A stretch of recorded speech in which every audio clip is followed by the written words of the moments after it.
Mr. Aesop, you still under oath? Yes. Just before, I just want to ask you questions on one aspect. But before I do so, I just want to place on record that yesterday at 2 o'clock, that was Tuesday the 27th June 2017, we went on an inspection in loco at the police station, which at that time was called John Foster Square. And the witness testifying now took us through the various places where he was interrogated, where he was held, and in particular the vault that he referred to in his evidence. And we were also shown the room where Mr. Timol is, according to the version of the police, jumped out of that window, and we went to the place where, according to the version of the police, again, he landed and he was found shortly after he jumped. We also had an opportunity to look at the various conditions that were there. There's been slight changes of renovation as well as furniture and painting, but otherwise some of the conditions that we found there were as they were, if I'm to follow the evidence of Mr. Aesop. He described in detail how he was taken to the office of Colonel Khreilen and moved to the other floor, 10th floor, where he was held until on that Tuesday when he had passed out and he was taken out of that place. I need to also place on record that after we took the evidence of Mr. Aesop, we then visited again the same passage where Mr. Timol was held, and there's a witness who will be testifying on Friday who took us through that and showed us how she recognizes the places where she was held but could not recall the exact room, and that is going to be clarified on Friday when we resume with her testimony. At this point, I just want to ask you, Mr. Aesop, relating to your evidence. You say that you were charged and convicted. When did your trial start and when did it end? Can you recall it? My trial started on the, I think it was the 13th of June. You first appeared on the 8th of March, if I recall. I appeared in the Magistrate's Court in Johannesburg on the 8th of March. Right. And then the trial actually began on the 13th of June, 1972. 13th June, and 1972, yes. I was convicted on the 31st of October, 1977. During the trial... You were convicted when, sorry? 31st of October, 1972. Sorry, 1972. 1972. Sorry about that. Yes. Now, throughout the trial, I take it you were still in custody. I was awaiting trial and I was kept in custody. No You bail never was. went out on bail. My counsel did try to obtain bail, but no bail was provided. One of the co-accused, Mrs. Amina Desai, she was the only one who received bail, and there were two other co-accused, Yusuf Hassan Esak and Indristan Moodley, and they weren't offered bail either.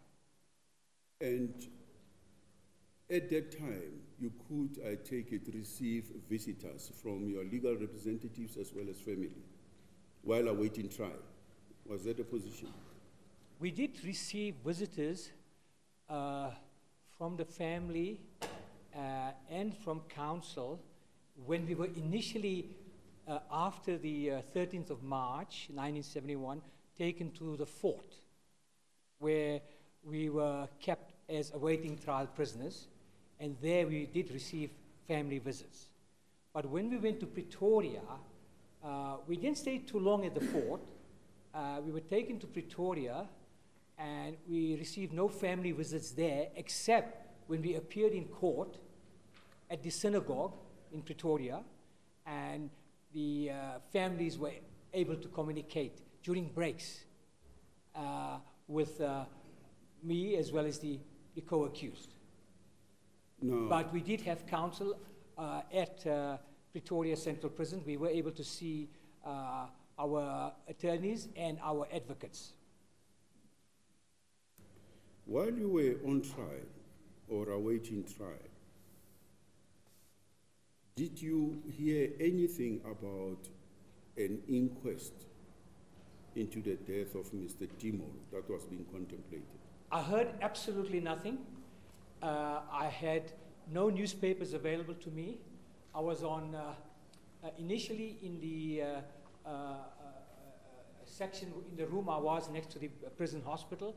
I was under 24-hour guard. At night there was a uniformed officer standing outside the window, and nobody could pass anything to me. No prisoner ever attempted to pass on information to me, and I think most of the prisoners weren't really exactly aware. When I was taken to the main section of the prison on the first floor, I received no information, and my co-accused were with me then. Did they not inform you? What I'm trying to sorry, I'm getting a bit confused. I want to this know is a waiting whether, trial. yes, Yeah. I want to know whether at any time before you were convicted, at any time, Okay. while you were awaiting trial or while the trial was continuing, either the legal representatives or the co-accused or from any other person, did you hear if there was some inquest that they were talking about relating to the death of Mr. Timol? Until I made the appearance at the Magistrate's Court on the, in March, I had no information about Ahmed Timol's inquest. There was no information ever provided to me. It is only when I appeared in the Magistrate's Court on the 13th of March did I learn that Ahmed Timol had died. Yes. So I had no knowledge of an inquest. But when I was awaiting trial, there was information about the inquest coming through. That's what I want to know. Yes, when there was. We were when we were awaiting trial, we were at the fort initially, later in Pretoria Central Prison. My two co-accused, who were also not given bail, I've mentioned the names, we were kept in a single cell on the first floor of one of the buildings in Pretoria Central Prison. We had access to newspapers, and obviously we were consulting with our legal teams, and we did know what was happening about the inquest. They told you about the inquest that was to be held? Yes. I mean, once the inquest began, and the newspapers were full of the information. Yes. And did you indicate at some point that you were arrested with Mr. Timol and that you might be of assistance to the inquest? Yes, I mean, that was a matter that was raised by counsel in particular. And in fact, I did also raise it, that wouldn't I be, a very significant witness at the inquest Well, I don't know what the arguments were that I could not be brought to the inquest at all. But I was never brought to the inquest. The state prosecutor did not call you or contact you? To the best of my knowledge, out? my lordship, I do not recall that the state prosecutor or anyone from the state proposed that I be called to the inquest and give an account of anything at all about my detention or about Ahmed Timol's and my arrest.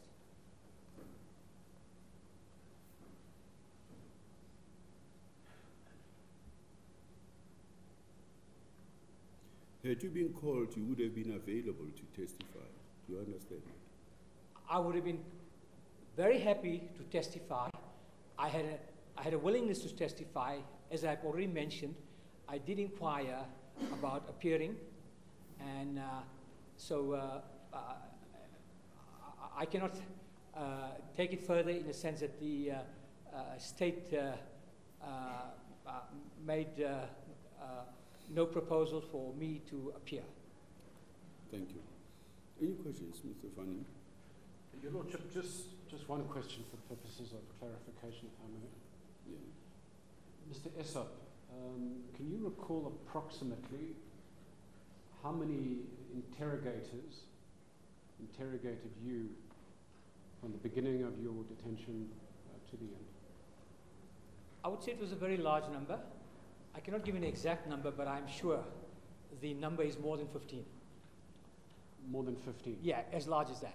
But I cannot tell you the exact number. They were in and out. There were different people doing, as I said yesterday and the day before, I think, they were doing their shifts. And you mentioned that every few hours that shift would change? Every few hours. There was no regular pattern, like a shift of 4 hours or 2 hours or 6 hours.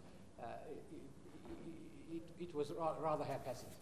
It was according to what they, I think, were, discovering in their investigation, maybe with other detainees, and I would say in particular with Ahmed Timol. And generally speaking, when the shift changed, it would be approximately 2 individuals who would be... Usually I was with 2 individuals, usually. There were times when there were 3, I would say, and occasionally there was 1. Thank you. No further questions, Your Lordship. Thank you. Mr. Pistorius? Thank you, my Lord. Maybe just one question, of course, is the questions of the court, my Lord. You wanted to study law, but you did not study law, Dr. Esop, but do you know whether there was any legal impediment from you giving evidence at the inquest? Well, I did know even then a little about the security legislation, not much. The detention was incommunicado, right? The law, I was never told, by the way, during detention that I'm being held under the Terrorism Act of 1967.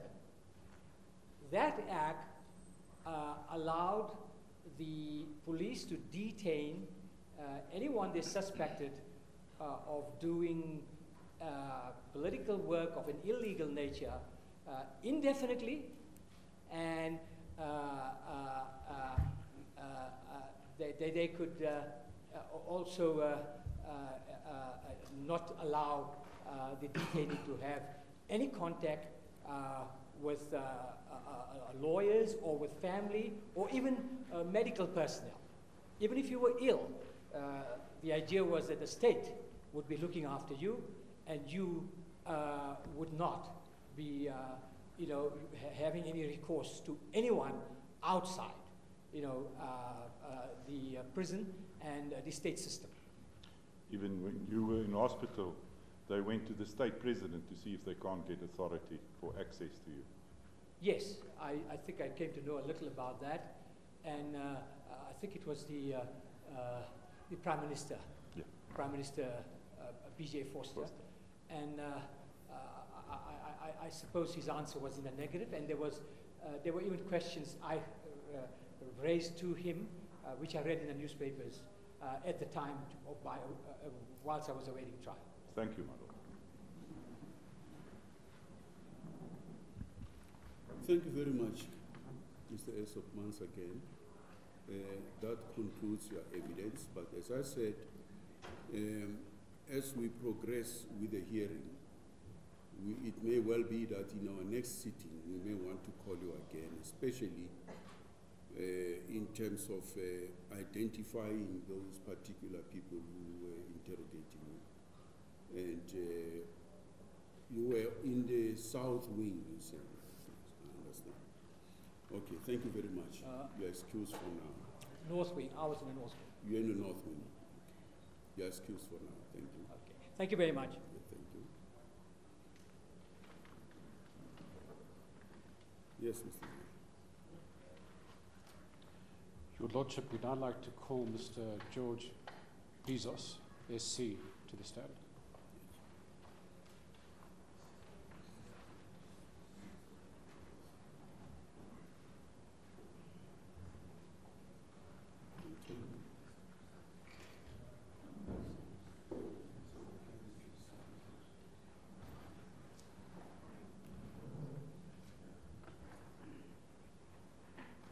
Before you sort of let me say something.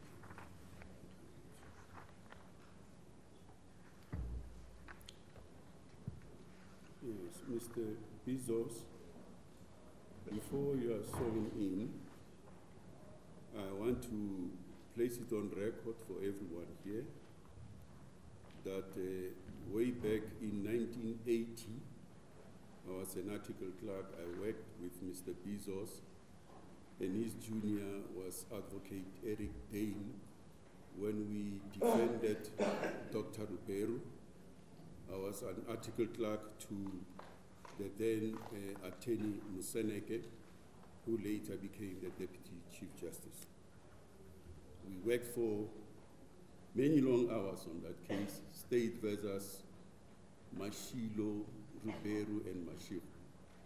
If you could recall that, Mr. Bezos, we were consulting with them, and we even sat throughout the trial in Pretoria. They were also held under Section 6 of the Terrorism Act and later charged in terms of Section 2 of the Terrorism Act. You were the lead counsel in that case, and I had the pleasure to work with you. I thought I should place that before the legal representatives, that if anyone has a problem with that, let's deal with it now before Mr. Bezos takes the stand. Is there any problem with it, Mr.? No objections whatsoever. Yes, Mr. None whatsoever, Your Lordship. Fine, very well, then we'll proceed. Can you do the oath? Thank you for your generosity. Yes. Your full name and surname? George Bezos. Do you have any objection in taking the oath? No, Do you say that the evidence that you're about to give is the truth, the whole truth, and nothing but the truth? If so, please raise your right hand and say, so help me God. so help me God. Thank you very much. You may be seated. Thank you. Advocate Bezos. There's Help a him out. chair there, special one, used by interpreters if you don't mind. It'll be easier for me. I Thank notice you haven't lost your sense of humor. It's been like that. 1980, as I said, we were together working on that case, and it's a pleasure to have you here. Thank Yes. Mr. Vani? Your Lordship, may I start with a small housekeeping matter? Yes. My junior is not with us this morning. Unfortunately, his wife and daughter were involved in a car accident. Oh, Luckily, both are well, and there's no injuries, but he is attending to them, and he hopes to join us as soon as he's available. oh. I'm sorry to hear that. We wish them, were they seriously injured? Not injured at all. They're just merely shaken and a bit upset.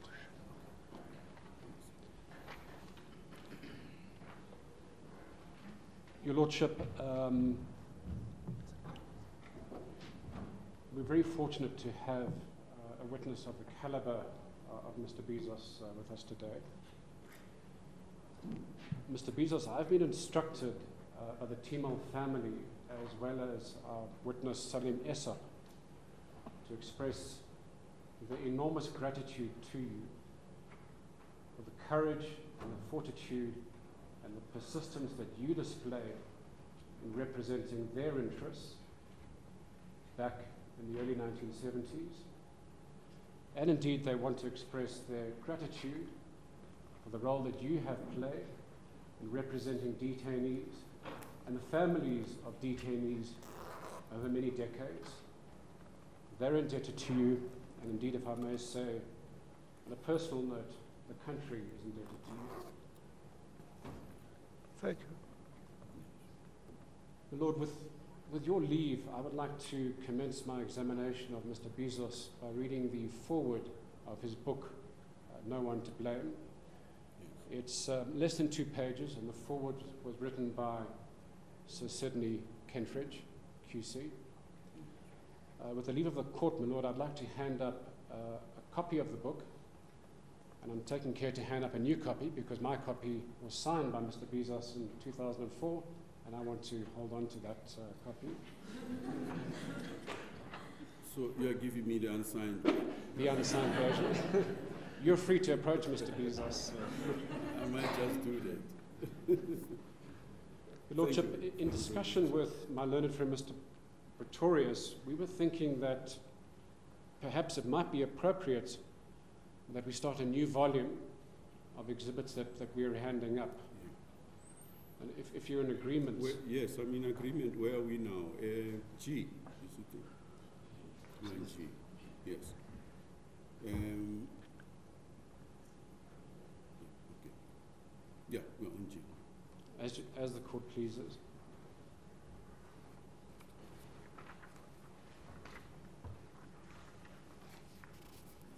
So, my Lord, here's the foreword as authored by Sidney Kentridge, QC.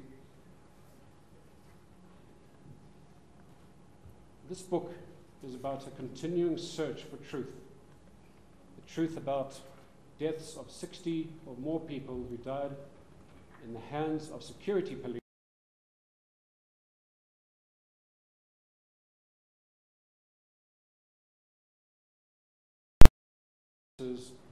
recognized that truth, even when it was staring them in the face. In South Africa, unlike some other countries, an inquest is held as a matter of course after any death other than that from natural causes. The deaths of the political activists who died in security police custody were no exceptions. In each case, an inquest was held by a magistrate, often a senior magistrate. As this book shows, in the face of circumstantial and medical evidence pointing plainly to security police culpability, the magistrates would time after time exonerate the police. In case after case, where to a disinterested observer, the untruthfulness of the police witnesses would have been evident, the magistrates refused to make any finding against them. Why was this so?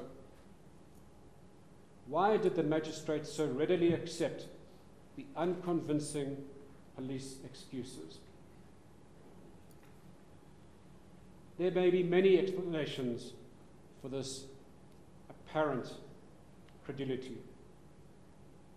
The background and training of the magistrates, in nearly all cases promoted from the ranks of public prosecution, may have made them reluctant to disbelieve police witnesses, especially when the witnesses were senior officers. In many cases, however, one is driven to conclude that the magistrates had no real desire to reach a true verdict. Consciously or unconsciously, they seem to have seen it as their duty to protect the organs of state at all costs. If this may seem to be too severe a conclusion, consider the cases of detainees alleged by the police to have committed suicide in detention. The magistrates in those cases do not even seem to have asked themselves the most obvious question. Why would a prisoner commit suicide when, according to the police version, he had the option of remaining silent under interrogation? The great virtue of this book, however, is that readers may judge for themselves. The evidence, including the cross-examination of the police officers, is set out with meticulous fairness. You may judge for yourselves whether in truth no one was to blame. George Bezos is the only person I know who could have written this book. He was in the thick of most of the forensic battles described.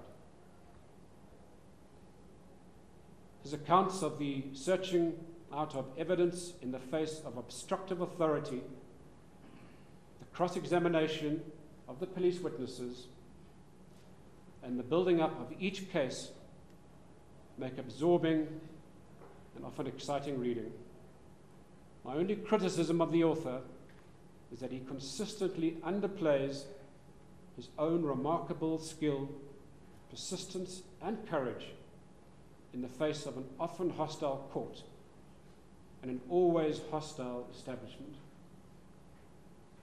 No one did more than this great advocate to keep alive the ideal of justice in South Africa's darkest times. My Lord, I thank you for your indulgence. Mr. Bezos, do you have a copy of your affidavit? Yes. That you signed last week? Do you confirm that this is your affidavit? Do you confirm the contents thereof? I do that to the best of my ability. I told the truth. Thank you, Mr. Bezos. I should say that, Mr. Bezos, it really is one of the more detailed affidavits that I've seen submitted in an inquest court, and I've no doubt that it'll prove to be extremely helpful to this court when it has to deliberate on its findings. I don't intend to canvass everything in the affidavit, but I do wish to highlight a few matters. And I wish to commence by asking you, and I'm also not going to take the court through your curriculum vitae. Your CV is one of the most well-known in South Africa. My Lord, it is attached as Annex A. It makes for absorbing reading in itself. We're not going to go through your CV, but I will say that as an advocate, as the foreword written by Sidney Kentridge, QC, has set out, you probably more than any other advocate have appeared in cases dealing with the abuse and torture of detainees, and in some cases, the deaths of detainees. In other words, Mr. Bezos, you are well placed to help this court establish the context in which the Timol case took place. And I'd like you to consider some of the cases that you have been involved in. And would you be able to tease out what you regard as the most important commonalities common to all these cases? I think of the Timol matter, I think of the Agate matter, I think of the Biko matter, and we'd like to hear from you what those commonalities might be. Yes. My Lord, nobody in this world can do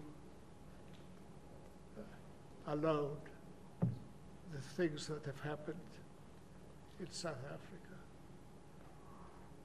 I was fortunate to be junior counsel to the great lawyers in South Africa.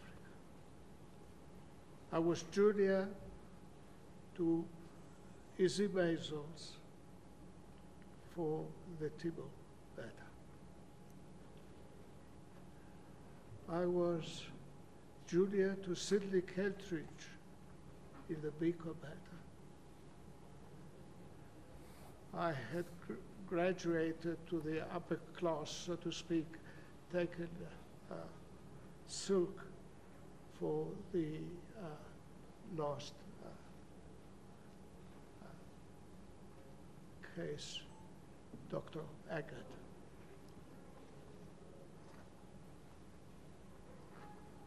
We, together with attorneys, can't mention them all, had their help. We believed that not all policemen were liars. We actually persuaded some of them to some danger to themselves to tell at least part of the truth. Let me start with Timol.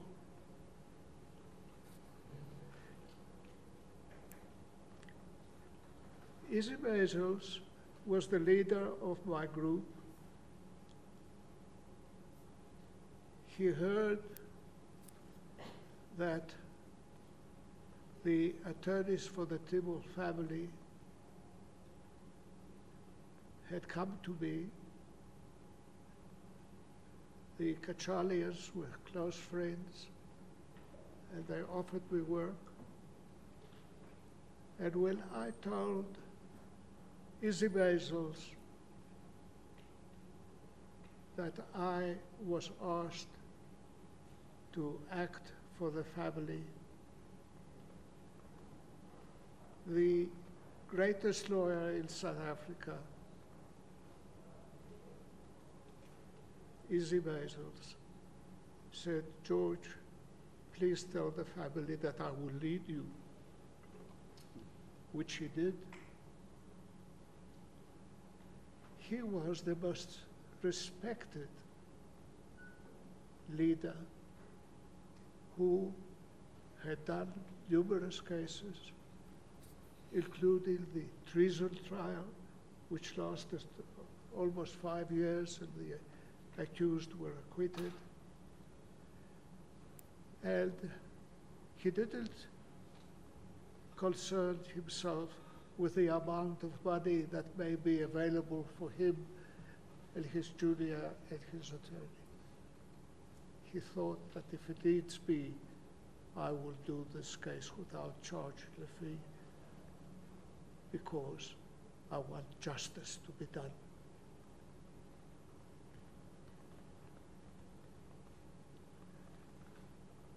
We consulted with the family, and we prepared to appear at the inquest.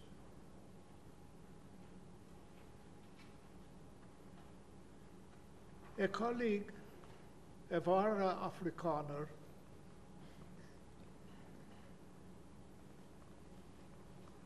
came to Bezos and me and said that he had a piece of paper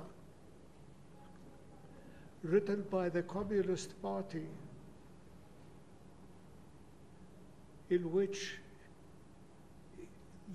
it was said that people, if they are caught, should commit suicide rather than betray their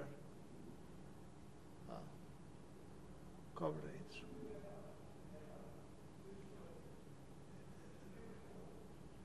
It's funny, Celia, acting for the police in the case, came with a sheet of paper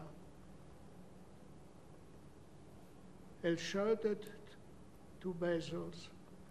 Bezos called me, and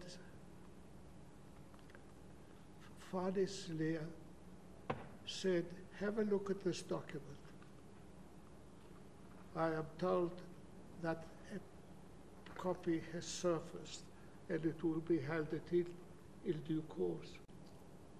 But what it purported to do, it purported to be a document written by the leaders of the Communist Party that instructed the people that were their members rather commit suicide than betray your comrade. And a final paragraph on this document with purported to be written by a Communist Party, having regard that we have people like Easy Bezos, Archbishop so-and-so from Natal, Sogat, another member of the bar, and George Bezos on our side. We will overcome. Fadi Silia told Bezos that he had told his clients that this was a highly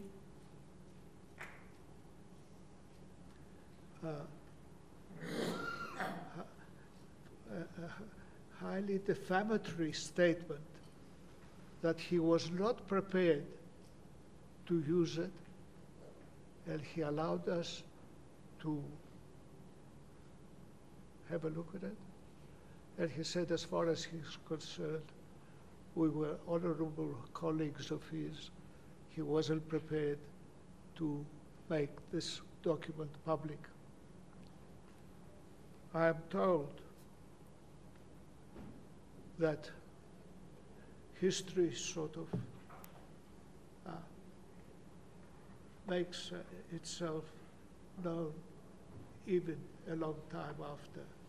I am told that although this document was not put into the record because Celia would not have it, and I think that there was probably a threat that if the Celia police officers insisted that the document should go in, he was going to drop the brief. I'm told that the document has become available because it was secretly handed to the magistrate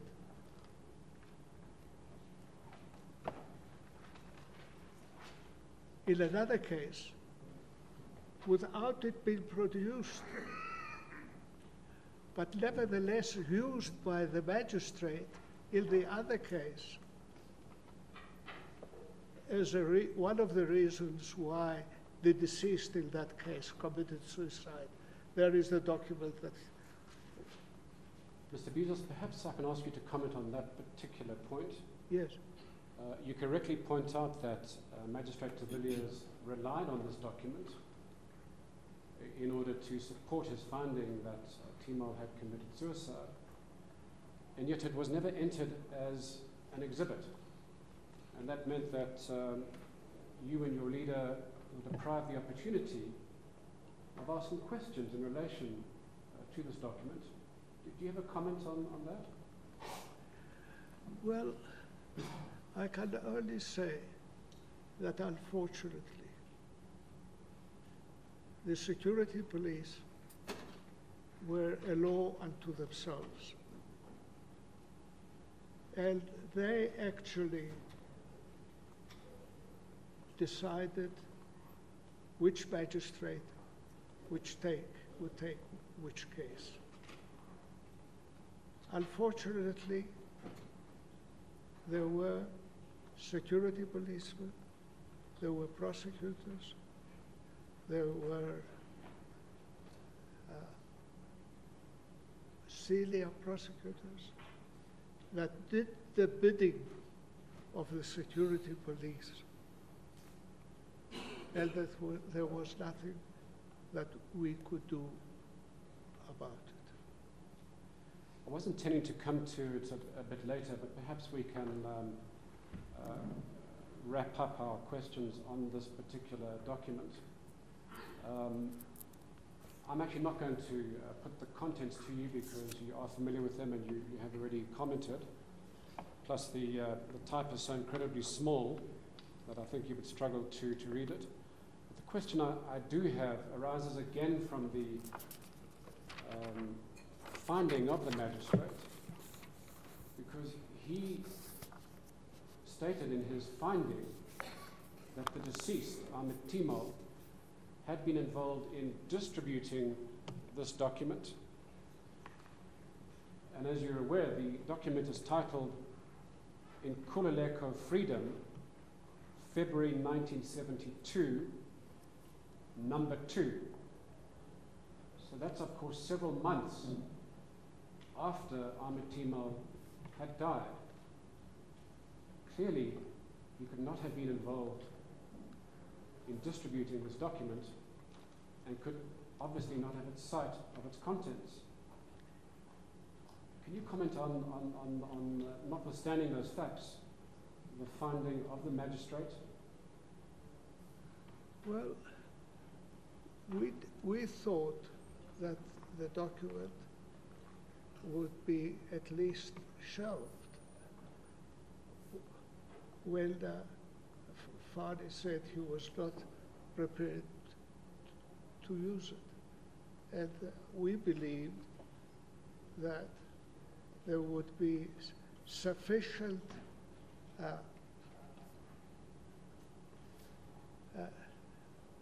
humanity to tear it up or put it away,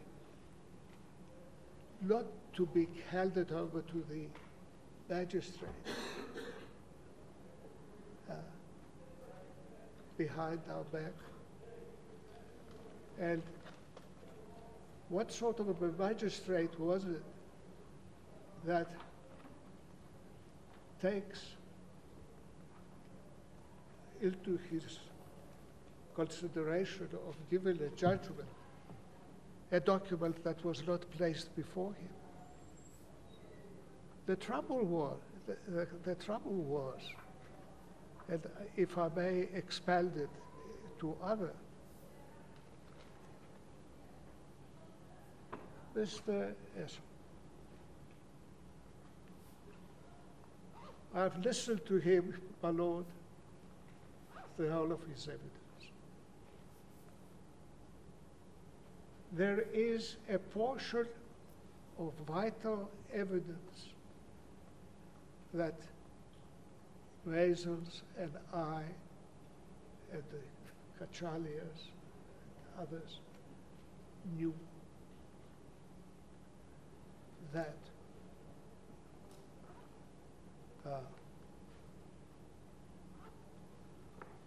the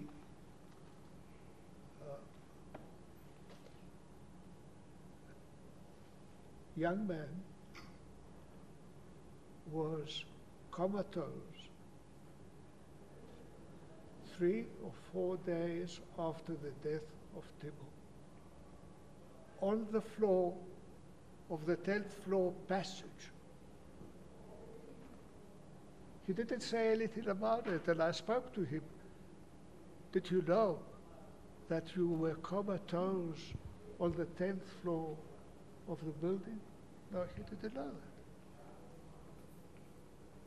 that. Did he know that a doctor came and examined him? I didn't know that any doctor came to examine me. Did you know that your father made an application through us, Bezos, Kachali, about you being in a hospital in Pretoria. And no, I didn't know that I was in a hospital, either in Johannesburg, where he was, in the Indian section of the general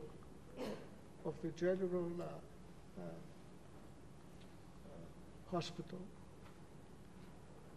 and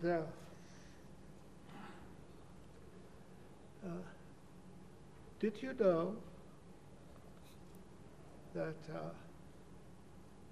the doctor was called as a witness before 3 judges, that your father made an application that he should be allowed to see you, his son? No, I didn't know about that. And this is why I didn't say. But now that you tell me, I accept. But it goes further. Mr. Bezos, I have one last question in relation to this famous document in Kululeko Freedom number 2. Yes.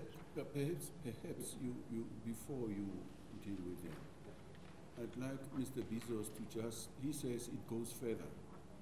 You were narrating what you know happened to Mr. Esso, that he was comatose at some point. Is that our understanding? You are about to tell us what happened to him. Yes, in the if I may, and I'll come yes, back. Please. I'll come back to yes, that. I'd like you to conclude. Yes, because evidence. it's yes. of some importance, my Lord. Yes, Thank it's you. of importance, That, absolutely.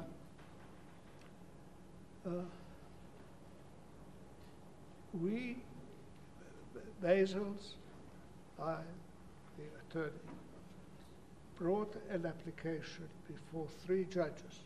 He didn't know anything about it. For the right of a parent to see their child in prison. And no, he didn't know that. What happened was, one of the 3 judges was Judge Becker. If you don't mind, my Lord, we counsel think differently about different judges. But I don't remember who the 2 others were. But Judge Becker, when Bezos said that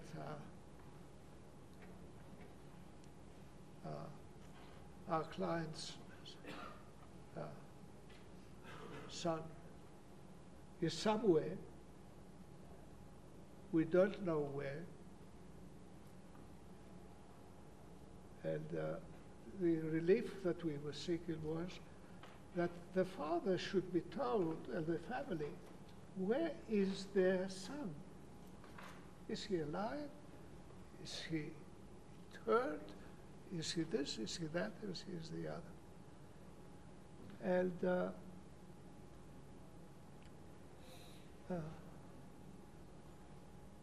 Judge Becker said, where is he? And Mr. Elof, a senior member of the bar, said he is in Pretoria. And Judge Becker, in Afrikaans, said, waar is, and let me mention the name of the senior Dr. The district surgeon of Johannesburg. Yes, Bukovsa. Bukovsa was a well-known name.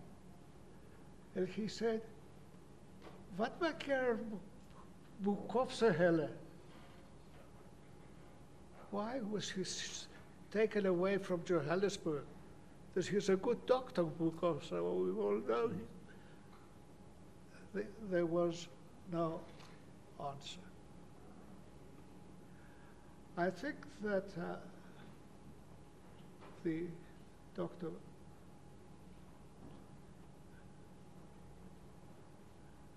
was concerned. He suggested to the council of the police that they should really have a meeting with Bezos and me and come to an arrangement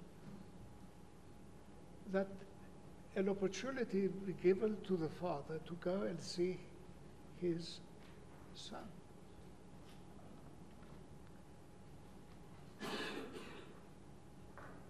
Elof said, "Let's have an adjournment." And he was told, I think, by the senior police around the courthouse, "We're not prepared to talk about it. We have the power to isolate the imprisoned person, not to be seen by anybody. We're not to give any information about him or her, not to do this, not to do that, not to do." And they said, I don't know who suggested to Elof that if this was your thing,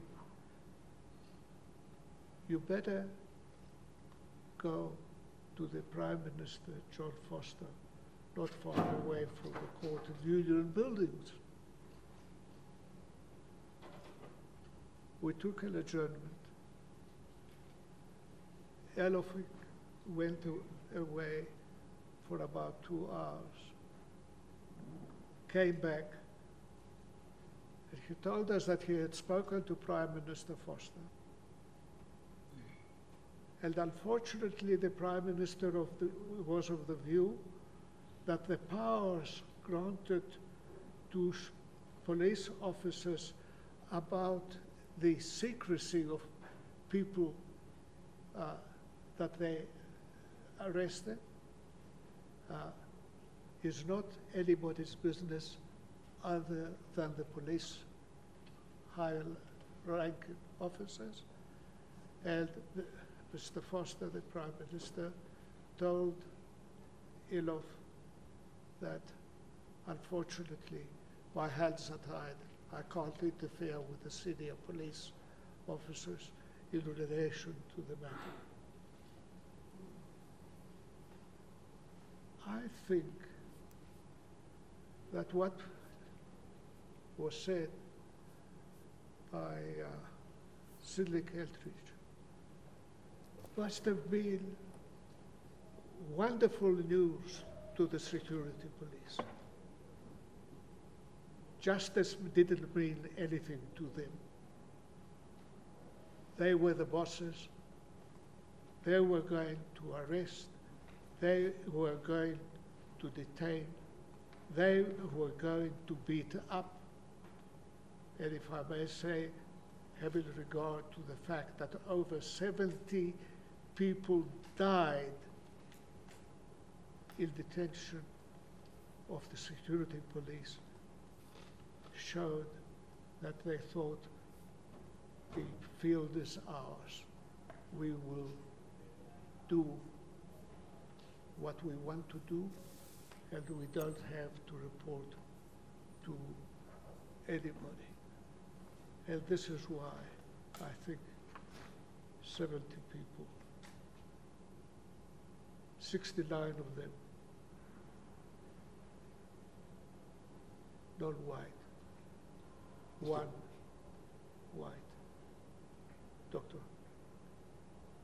Mr. Bezos, on that point, if I may highlight a few passages from your affidavit, which I think encapsulates what has been common to security police detentions.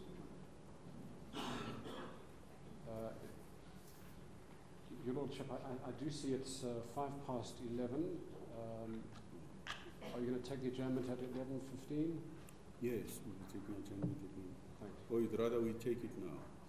You move into something new? Yes, we could take the adjournment now and move into a new subject. Okay. Okay, fine. Then we'll take an adjournment now. Mr. Bezos will be coming back at 11:30, and we'll continue with this, with the evidence. Thank you very much. We'll adjourn at this point, and we'll be back at 11:30.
Thank you, Your Lordship.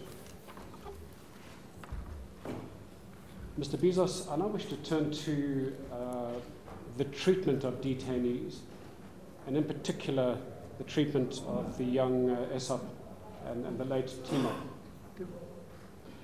I want to put to you a passage that is in your affidavit in which you quote Colonel Greyling of the security branch. And Your Lordship, this is at paragraph 54 of Mr. Bezos's affidavit, which is in volume C at page 71.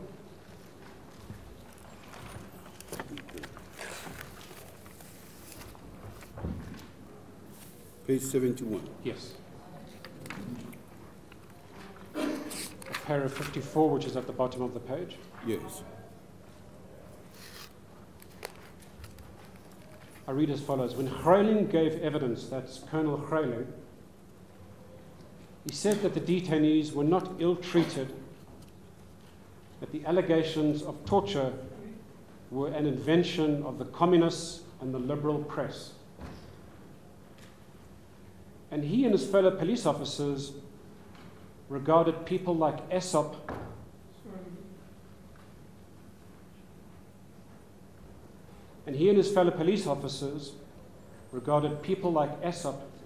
as their children. And because of that view of detainees such as Esop, they could never have ill-treated detainees because they regarded them as their own children. And looking back on such evidence, what is your response to that, Mr. Bezos? It's a very bad lie. We have a person who was comatose and didn't know what happened for days in his life.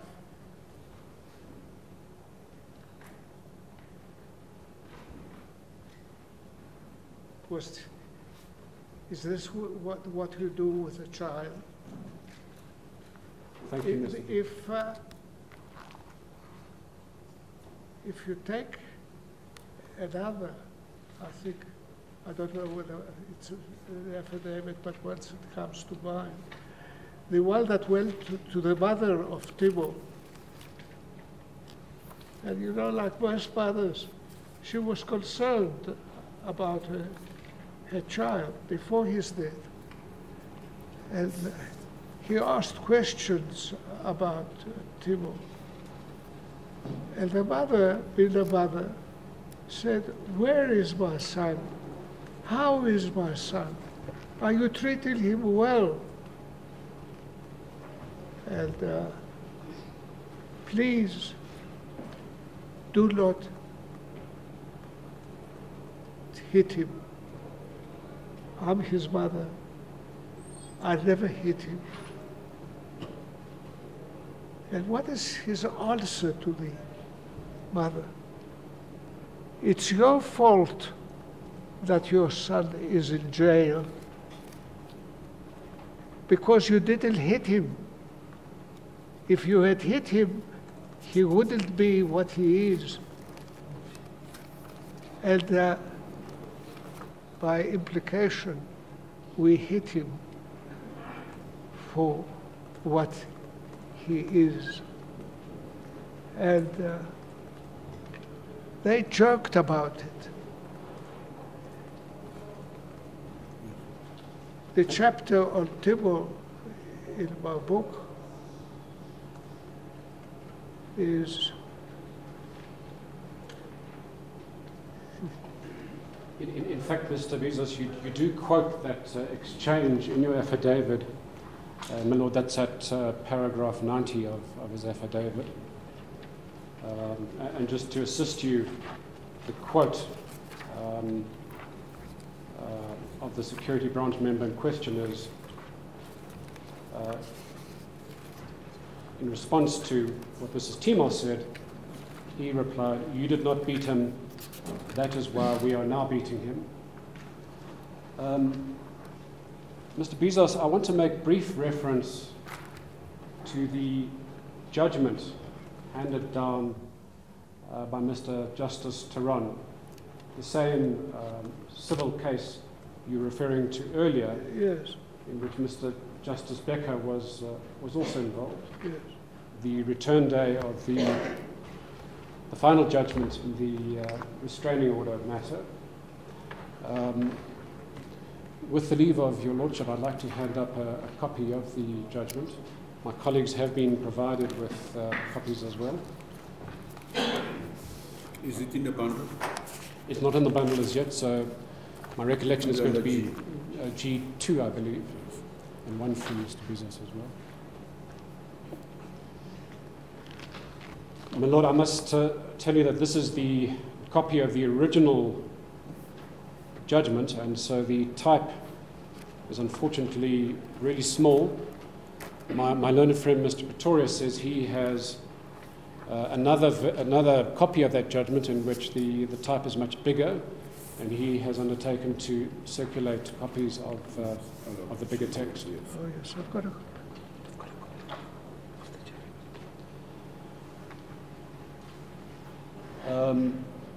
Mr. Bezos, I just wish to quote probably just one passage to you. My lord, it's on page 18 of the judgment. It's about halfway down. The writing is too small. The writing is too small. So if you could read it loudly, I'm going to please. read it as loud as I can. My lord, I would understand if you would struggle to read the small type. I struggled myself, so I have had this written out, and Well, I have the aid of additional pair of eyes, as you can see. yes, indeed. I will do my best to read with you. Proceed. So it's about halfway down page 18, and just by way of context, the court is dealing with the evidence of Colonel Grayling, who we've heard about before in this inquest, and in particular, the court is dealing with the failure of Colonel Grayling to alert the court to the injuries referred to by Dr. Kemp in his report. And it was disclosed that Dr. Kemp's report referred to some 11 injuries that he had discovered in examining Mr. Aesop in John Vorster Square. I read as follows. It is observed that again no mention is made of Dr. Kemp's examination. As I've said before, indeed the first medical examination of the detainee on the morning of the 26th of October, the Colonel, and I emphasize here, Mr. Bezos, the Colonel was unable or perhaps unwilling to take the court into his confidence and give the true reason for this. Indeed, he dismissed this question with the answer, I don't know. In the light of what we have said, how can any court accept the Colonel's evidence on any aspect of this? On any aspect of the injuries that were apparent in Mr. Aesop's body, as referred to in the medical report of Dr. Kemp. Now, Mr. Bezos, in the light of the finding of Mr. Justice Taran in this matter, do you have any comment to offer, or perhaps comparison to make, of the finding of Magistrate de Villiers in relation to the injuries sustained? I beg your pardon. Let me withdraw that question, Your Lordship, because obviously Dr. Mr.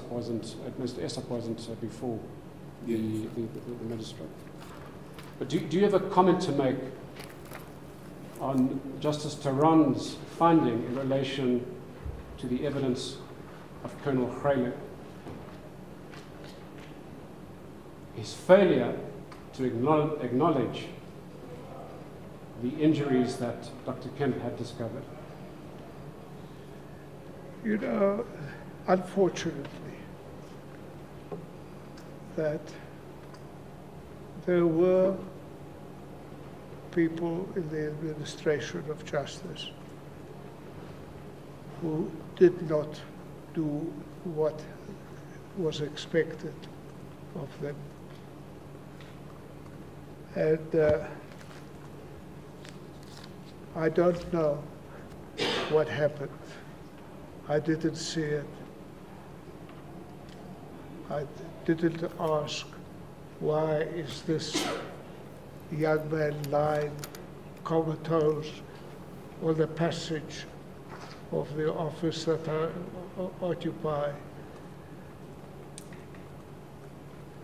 One has to be frank and not shy to say, I'm sorry, but you did not perform your duty. Your duty was to actually not torture people. And if they were tortured and you saw it, and especially if you were a person who is administering justice, you shouldn't have the title unless you do what you have to do. Most of our judges, most of our magistrates lived up to that, but there were unfortunately some who thought that their so-called patriotism to the apartheid regime was more important than justice and truth. Thank you, Mr. Bezos. If I could turn to the evidence of a pathologist who was employed by the state and who had to examine Mr. Aesop at the hospital in Pretoria. His full name is Dr. Hieronymus, I'm not sure I can get this pronunciation correct, Hieronymus Koch. As mentioned, he was employed by the state as a pathologist. He examined the injuries as alleged by Aesop's father, Mr. Ishmael Aesop. And as you have testified earlier, Mr. Aesop had caught a glimpse of the injured Salim Aesop in his hospital bed. According to Mr. Koch's evidence, when he was examined on this point, he disputed the injuries as alleged by the father, Mr. Ishmael Aesop. And in your affidavit,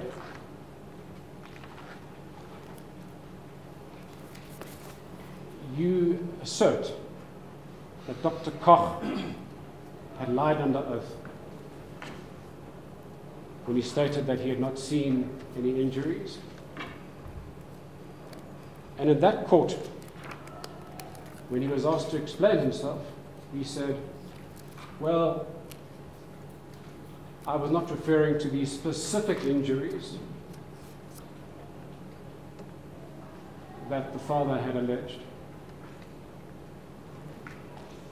Do you have a comment to make about the evidence of this state pathologist?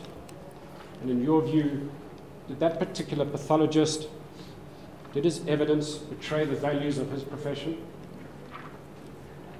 The answer is obvious. To try and sidetrack into something.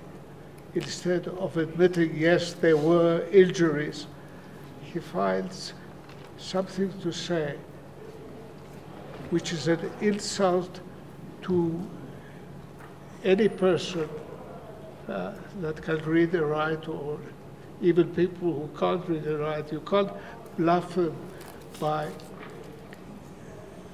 lying. Unfortunately, there were doctors. There were 2 doctors in the Eastern Cape that we will deal with later,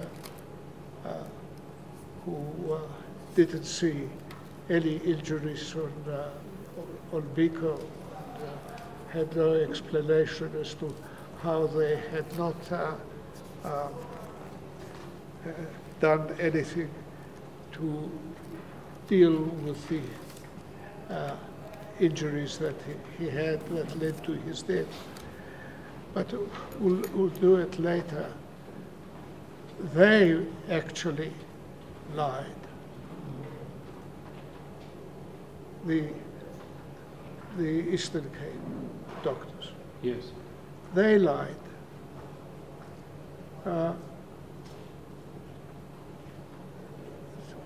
The medical profession, years later,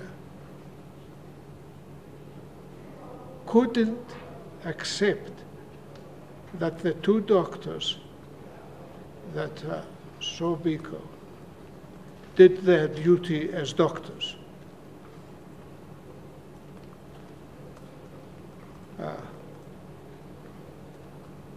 The finding was no one to blame. Yes. But what happened is that the medical profession didn't leave it there. They applied to Judge Bosov in the Pretoria to set proceedings in order to examine whether these doctors lied or not, or whether did they do their function or not. The legal profession appointed a commission.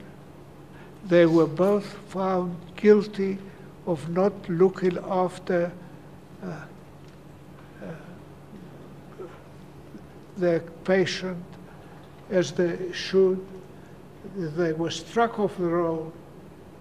Another example of professional people actually lying because they are directed by those who are in authority for the wrongs that they are doing.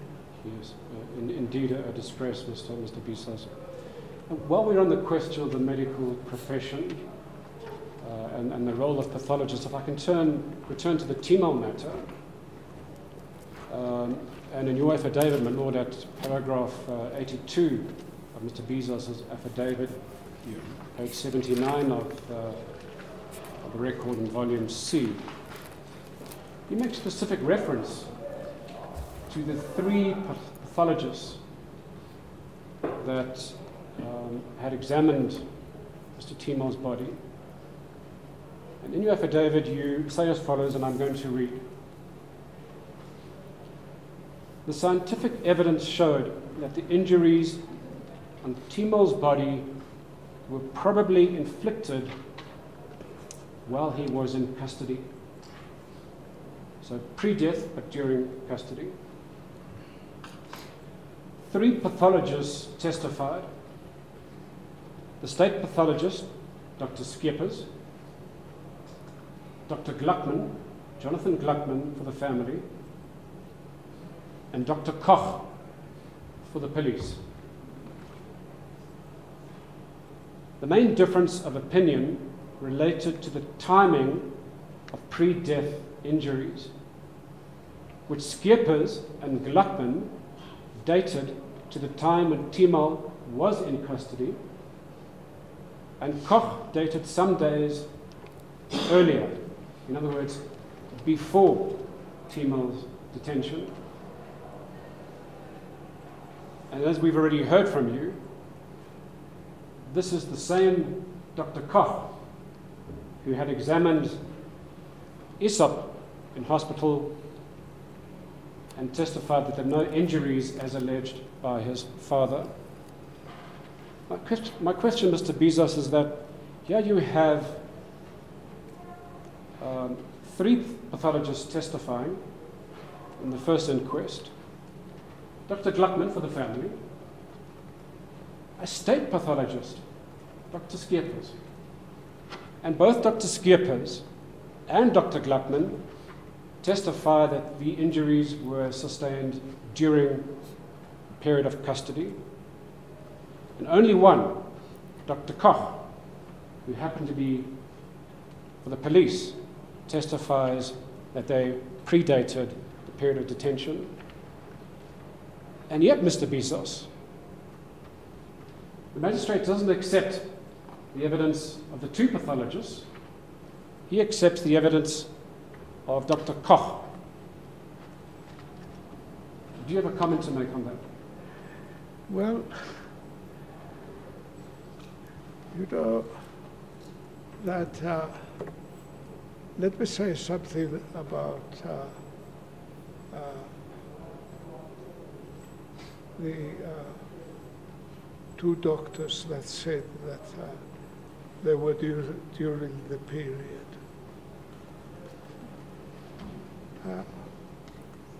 Dr. Koch couldn't have been a fool. He knew that if the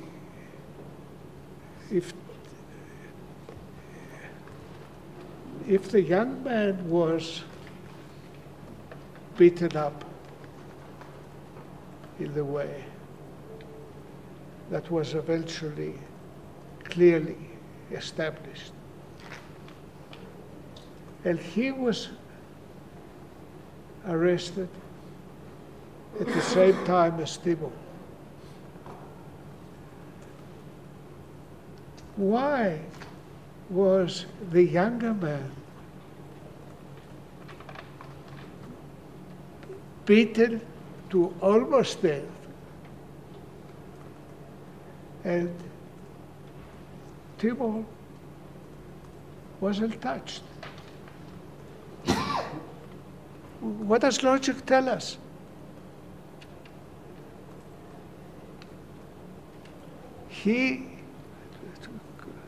Koch, it wasn't the only case. He was the police's favorite. He saw no evil, he heard no evil. His clients were doing the country great service, and he was helping them by line. I don't know what happened with him, with Koch, eventually. Was it the practice of the police at that time to have their favorite specialists, their favorite experts, where they would use time and time again in these proceedings? Oh yes, the doctors who actually were prepared to tell the whole truth as to what has happened to a detainee were persona non grata for the security police. They chose them. They played dumb. They thought that some of our questions that were not possibly answerable in an honest way were really, and I'm sure they told their criminal clients that, you know, these people are communists, they are people who don't believe in the administration of justice of the country. The security police, during the period, particularly from mid-70s to almost the 3 years before the release of Mr. Mandela, when things started changing, they thought that the magistrate is one of us. He will accept what we will say. And that happened. And that really was the terrible reputation that the administration of justice in South Africa during the apartheid regime was not accepted. And I want to say this. I don't want to make generalizations. I am fond of a statement made by an English judge that generalizations are the product of vulgar minds. We had judges, proportionately less in number magistrates. We had prosecutors, Afrikaner prosecutors, who would actually not take the nonsense of the investigating officer, and they would go into the box and tell the truth. And we would appreciate it. I think that they paid the price for it. You're not likely to get promotion. You were not likely to be applauded by some of your friends and politicians. And I think that there was a sufficiently strong minority. In fact,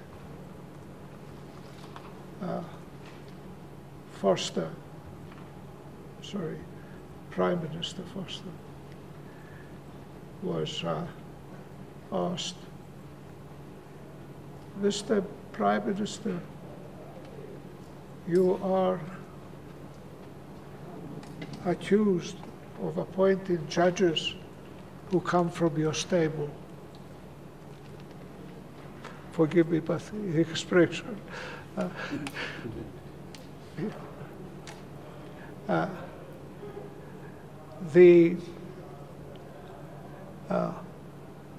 You appoint them, and people criticize you for actually appointing judges who are not likely to do justice to certain sections of the population. And Foster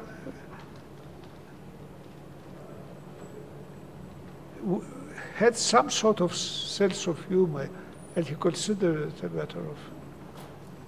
He said, you know, you're quite right. We do appoint our people as judges. But our trouble is that after 6 months, they think they're there on merit. And they no longer do what we tell them to do. This is the Prime Minister.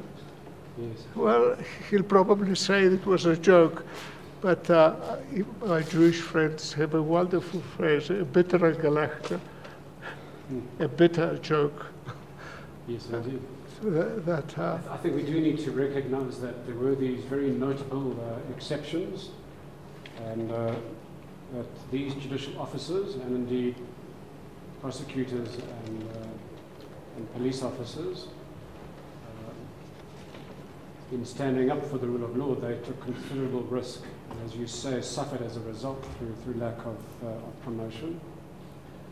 I want to turn to the investigation. Well, one such, I was counsel for the Namibian people, Toevo Yatoevo, which was passed away. And he made a speech equal, more or less, in importance as Mr. Mandela's speech at the Rivonia trial. I remember the opening words used by Toevo Yatoevo. My Lord, from the dock, he didn't give evidence. My Lord,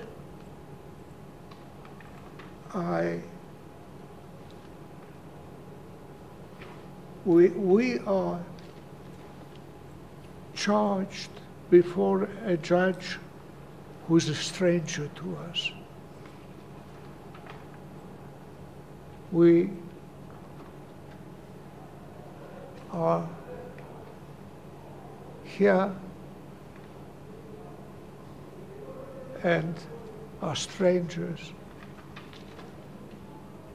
We are not taken seriously. We are human beings. And this was the opening paragraph. Judge Ludov, who was the judge,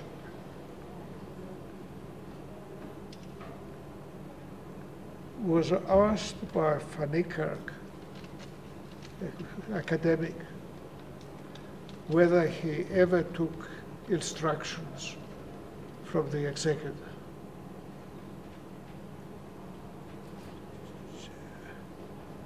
The judge had a drinking problem, and he resigned early. And he told the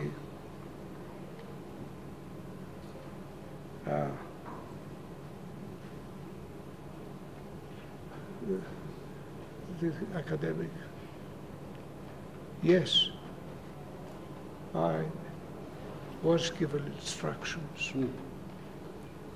And what was it? I was telephoned by the Prime Minister and was told that we have enough trouble with this United Nations people because the Namibians were considered not part of South Africa, but an independent country. And he said, he told me that they were having enough trouble with the UN. Yes. Don't sentence anybody to death. Yes. That's certainly worthy of further research. And he said, I've regretted that I listened to him, said Ludov, because this speech made by Tom wasn't his speech. This bloody communist, George Bezos, wrote it for him. And using the K word, they don't know how to use the words that Toevo used, who was a very articulate man, by the way, and he wrote his own. But this was the thing that we had to live with. It's true that I had a relationship with Mr. Mandela. He made a very long speech. It was a natural thing that counsel would look at. I am accused of having used the words, if needs be, in relation to the death penalty. I think that it's an exaggeration, but anyway, this was it. You either with them or you are against them. You can't talk to me about justice. You can't talk to me about what I should or should not do. I am on the side of the government and everybody that tries to stand in front of it and not allow it to do what it wants to do is something that I'm not going to. Thank you, Mr. Bezos. Yeah. If I can turn to the investigation in the Timol case, I want to quote a passage from your affidavit. Your Lordship, I'm now in paragraph 36, page 67 of the record as contained in volume C. Mr. Bezos, this is a quote from the Report newspaper, translated into English. The quote is from the investigating officer assigned to the Timol matter, a certain Major General Stoffel Buys. Stoffel? Buys. Praise. B-U-Y-S. Yeah. Head of the CID. So the passage in your affidavit reads as follows. The investigation was given to the head of the CID, Major General Stoffel Buys. Before the investigation was complete, before Major General Buys finalized his docket and handed it to the prosecutors, Buys told Rapport newspaper that Timol had jumped. And in the newspaper, Buys is quoted as follows. The atmosphere in room 1026 was the most relaxed atmosphere imaginable in such circumstances. He explained that Ahmed Timol was sitting calmly in a chair. There were security men with him. At one stage, 2 of them left the room. Mr. Timol suddenly jumped up, aimed at the door. The security man jumped to intercept him, but the Indian then stormed to the window and jumped through it. He was not scared or injured by anybody at any stage.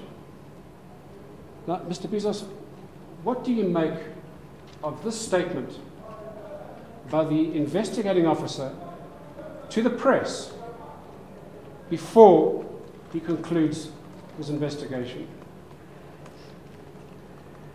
He was doing, in his eyes,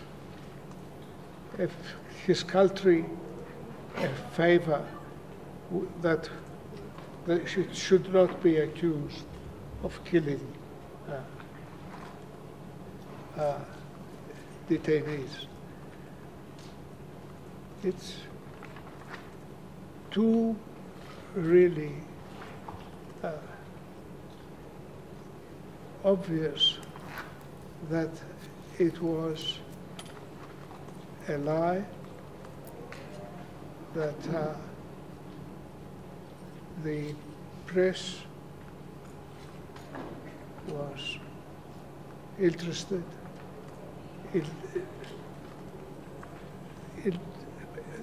to a denial that there was any harm done to Timol. without any check to anybody. They published it. They probably gave it some prominence in order to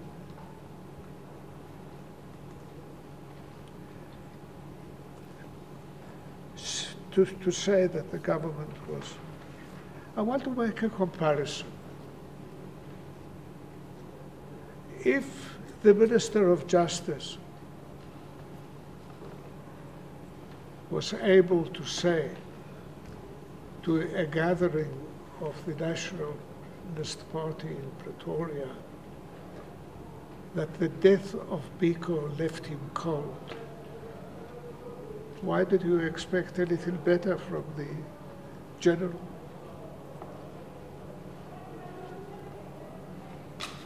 It's too obvious. Yes. Mr. Bezos, this same investigating officer, Bezos, under cross-examination by Izzy Mazels, he apparently broke down in court and had to be excused for medical reasons. Or do you think there were other reasons why he broke down and had to be taken away? You know, to be cross-examined by Izzy Mazels.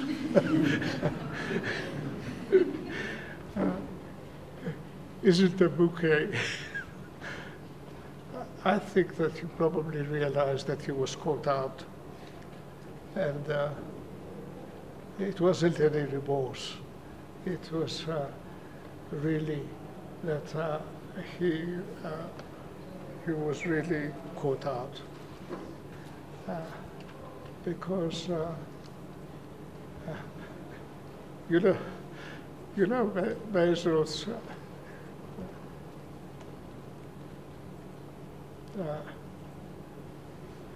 spoke very little Afrikaans, but there was a man in Pretoria about the condition of the young man, and Bezos asked the man,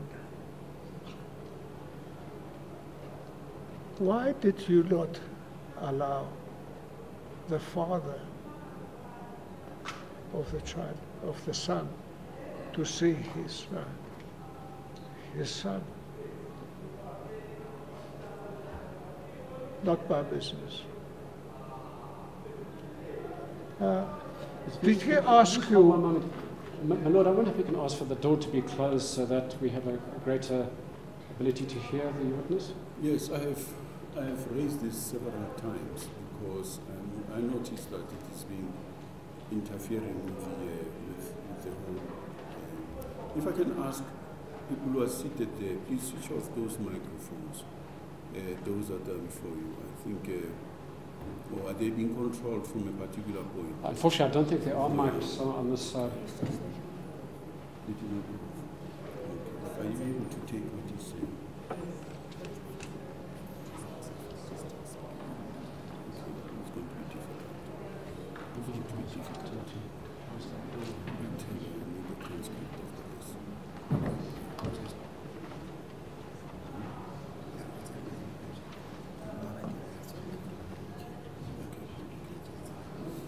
No, I'm informed, Mr. Vani, that there are some cables that are running through there and it makes it difficult to close the door completely. Oh, I see. We just have to make do with this and we will work from the transcript. I see. Understand the transcript will come out of, the evidence will come out of the transcript. As the court pleases. Yes. Mr. Bezos, I'm sorry to interrupt you, but we are having some difficulty hearing. Yes, I can hear the noise, but they are trying to close the door. There are cables there, which makes it difficult. okay. We have sent somebody to close it as much as possible. Yeah. You may proceed. But Yes. I need to say this, Mr. Bezos, we have your affidavit. Most of the things that you're relating, I And because you was asking questions, Yes. you know, Let's proceed to a very important issue, if I may, and that deals with the versions of the police put up during the first inquest to explain what happened in room 1026. And of course, Mr. Bezos, you'll recall that room 1026 is the very room from which the police allege that Mr. Timol jumped, dived, threw himself out of the window and met his death. And I want to just summarize the versions because, in fact, there were 3 police versions, not 1, not 2, but 3. Your Lordship, if I can direct you to paragraph 66 of Mr. Bezos' affidavit at page 75 of the record in volume C. Mr. Bezos reads as follows. The police provided 3 different versions as to what happened after Mr. João Rodrigues. If you might recall, Mr. Rodrigues was the policeman who was providing coffee, according to the police, and had dished out envelopes with the salaries, paychecks. He was left alone with Mr. Timol, and this is after the alleged incident involving the supposed Mr. X, who spoke about these 3 names. The different versions had Timol running towards the door, turning, and then running towards the window, and then jumping through the window. It also had Rodrigues running in different directions in that room, around the table, and in the process, tripping over different chairs. When General Bass was confronted with the different versions, he dismissed the differences, quote, as a matter of interpretation. The magistrate, of course, had to deal with these discrepancies. The magistrate found that these discrepancies were nothing more than a misunderstanding between the officers.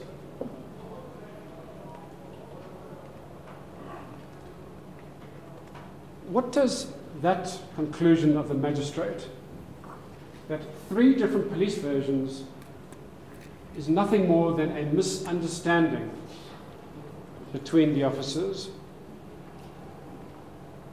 what does this say about that particular court and how it applied its mind?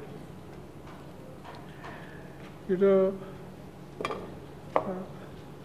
I had appeared before this magistrate, but not very serious matters. He appeared to be, if I may use the expression, quite civilized. Sorry, what's that expression? Civilized. Civilized. Polite. But the thing that he had to face from members of the police and certain members of the community. You know what the joke was of that group? That what Bezos and Bezos managed to prove is that Indians can't fly. And this was the slogan. And I suppose even reasonably educated men of character can't stand up to that sort of authoritarian that didn't prove anything other than Indians can't fly, that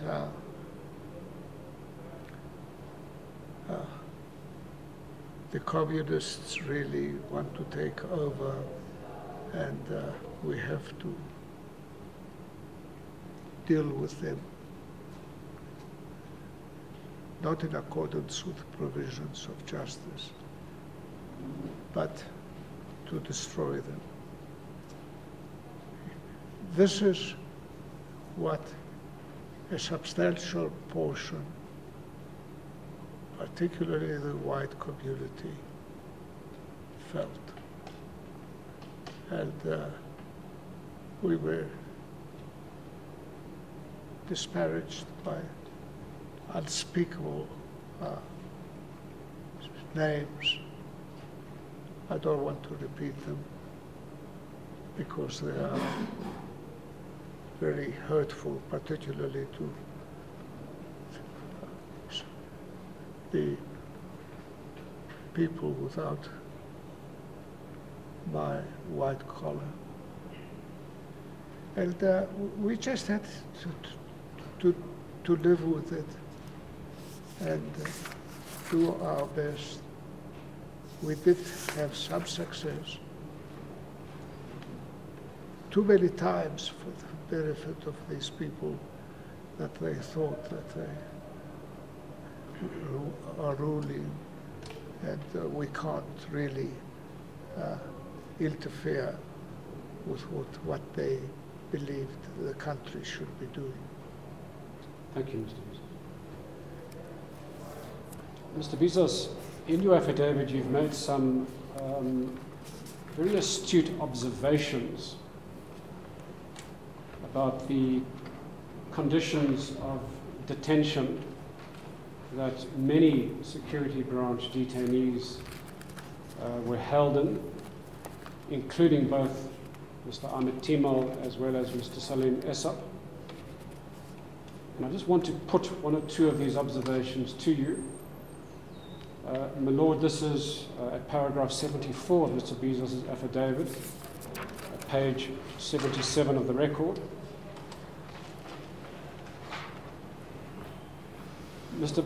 Bezos, you have reminded us in your affidavit that the detention order issued against Timol specifically ordered that Timol's detention was to be in the police cells at John Vorster Square. And I emphasize police cells, not the officers, the police cells.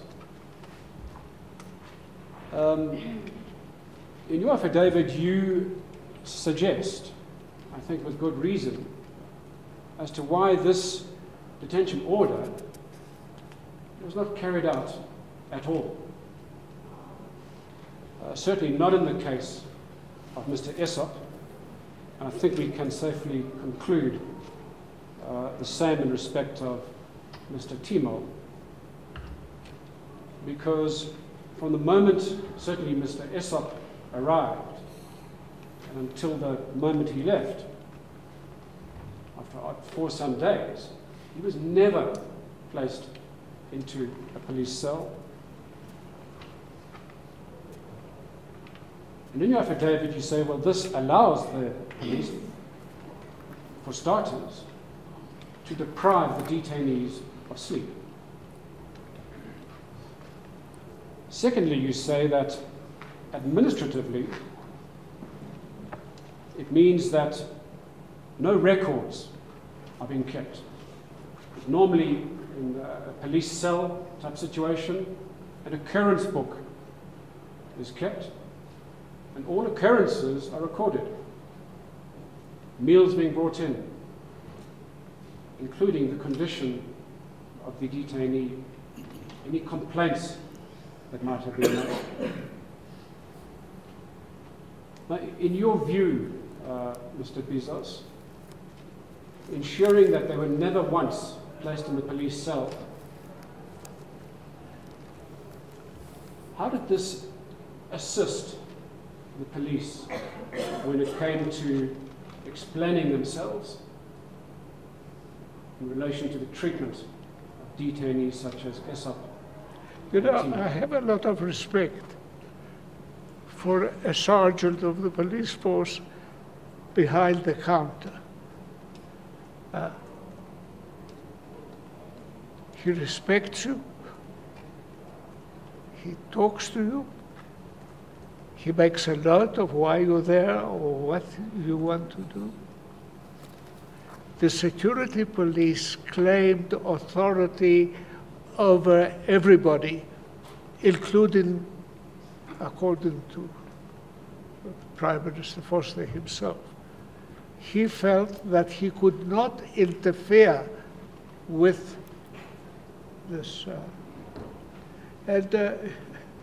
You know, if I may, one of my sons was here, if you remind.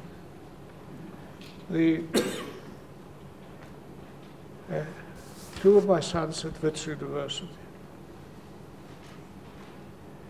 was distributing pamphlets outside the police station. Not the police station, the train station. And the sergeant took the youngest son, Alexis, to the vehicle, and he held pamphlets which they were distributing. And he waved to his older brother that he was being taken. The elder brother rushed and asked the sergeant, "Why are you taking him?" He said, "It's none of your business. You get in as well." They were taken to the 10th floor. This was in the 80s, by the way, early 80s. There was a colonel on the 10th floor.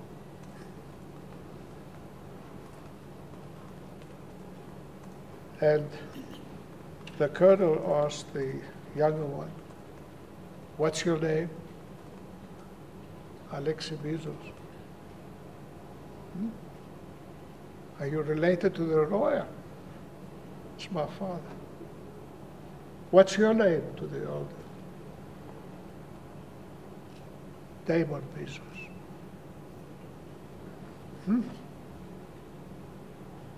Now, please, don't go tell your father that we arrested you. You promised me that you will not tell your father that. Father that. And he said to the sergeant, "Take these gentlemen back to their car."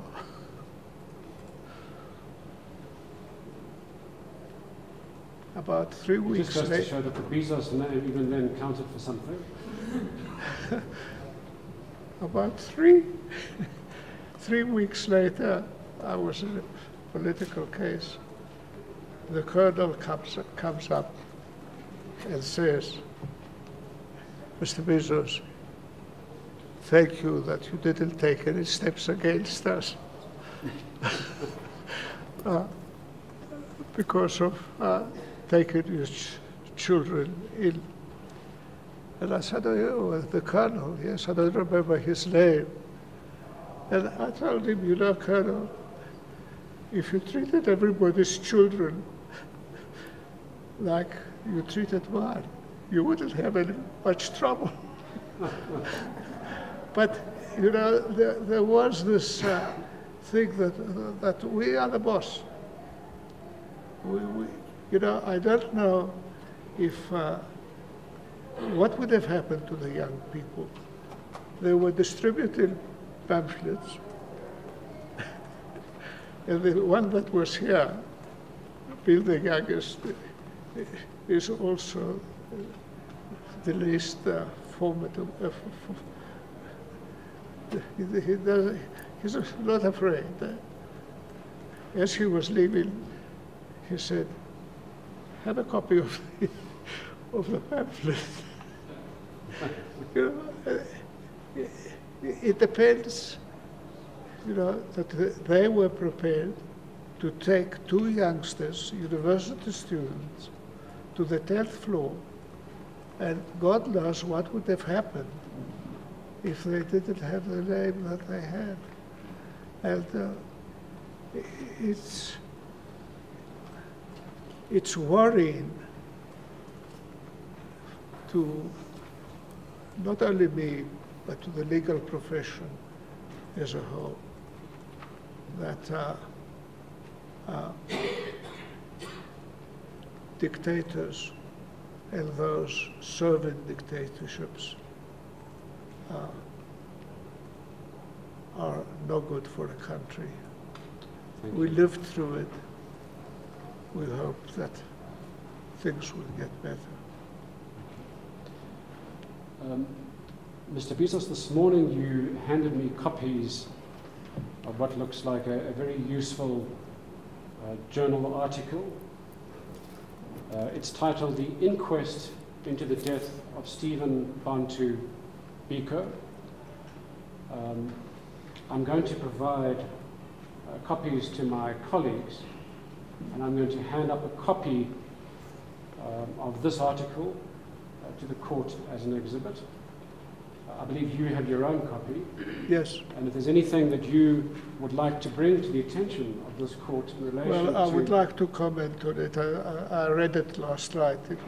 It was found in my papers with the date of the late 70s by my son who was looking through my papers.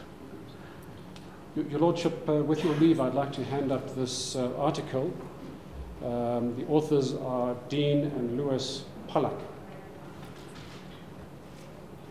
We mark what, G2? G3. We have G, we have G1. This should be G2. At the court.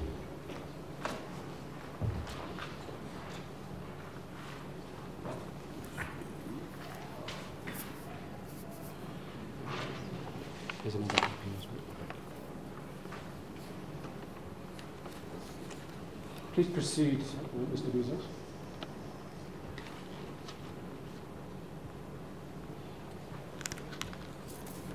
Yes. Do you wish to raise anything in particular about the case of Steve Biko? Anything particular arising from this journal article? Yes.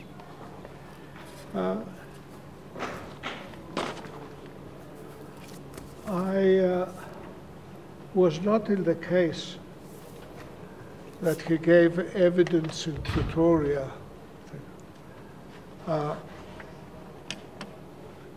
When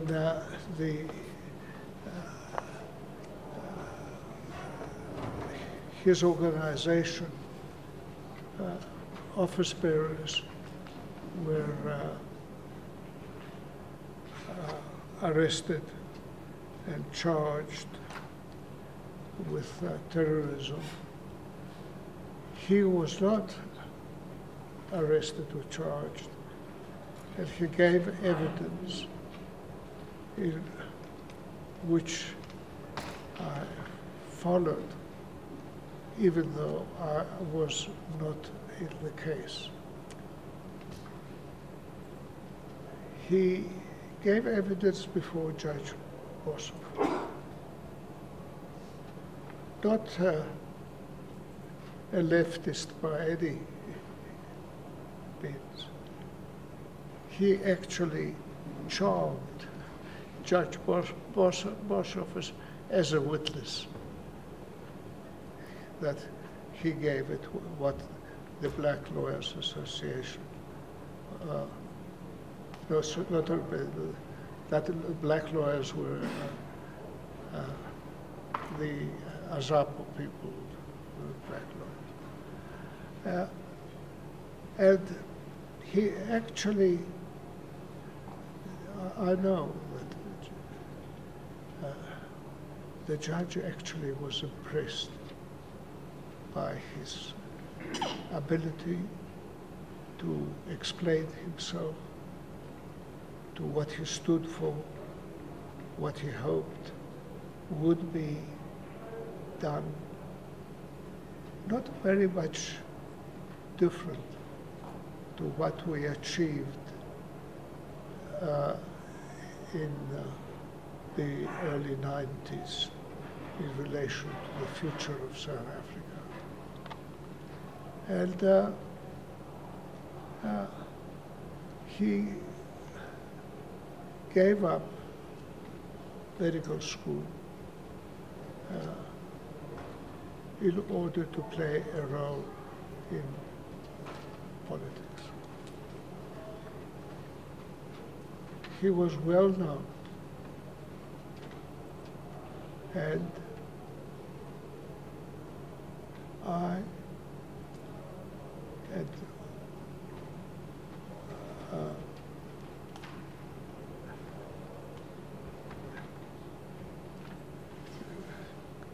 Kentridge. I'm sorry, but at my age, I forget names easily, and I've got to think a little. Kentridge. Take your time. Kentridge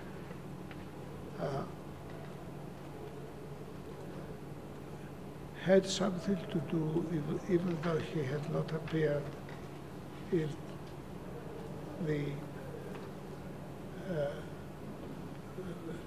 Azapo case. And I think he simply had children at the university, and they reported to him, so he was au fait of what Biko was about, as was I. We were surprised by his arrest, and we didn't get any information of what the charge was, or what he had to answer. The statement emerged from the Eastern Cape that he was arrested was not thought a very big issue. Lots of people were arrested, and after a while they were released or charged, or, of course, they would be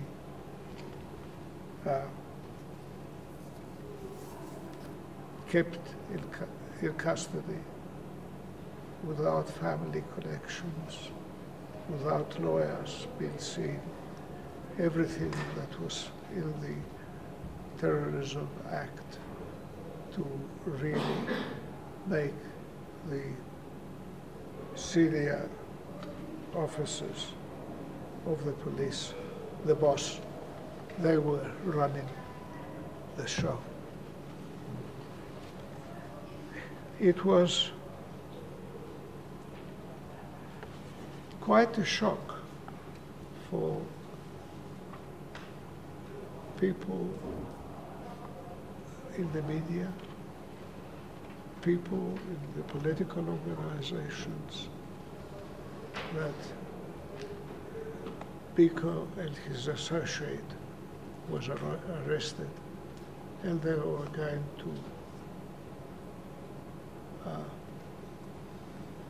be kept. He was kept away from the big guns of the police for a while, and he was then transferred and it's always the top floor of the police in the Eastern Cape. It came as a shock when it was announced that he had been arrested, brought back out of the smaller town in the Eastern Cape.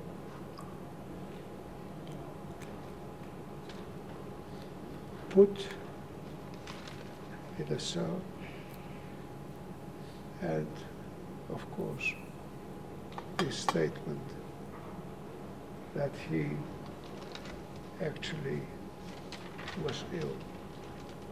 It couldn't be kept a secret. It was in the newspapers. People called why and what was going to happen. Nobody really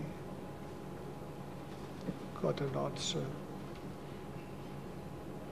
There were two doctors who were district surgeons.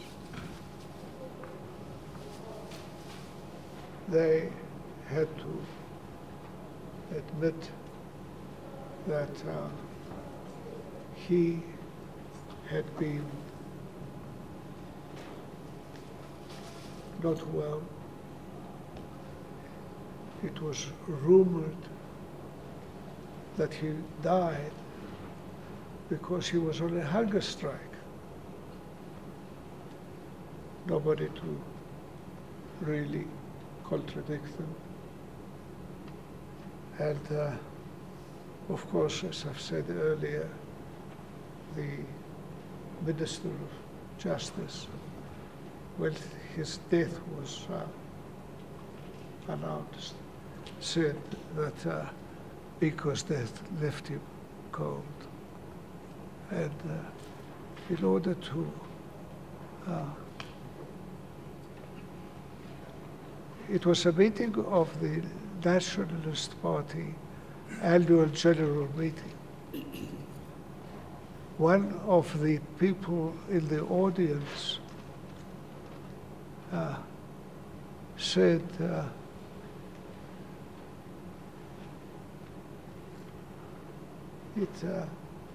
he was pleased that he was dead, and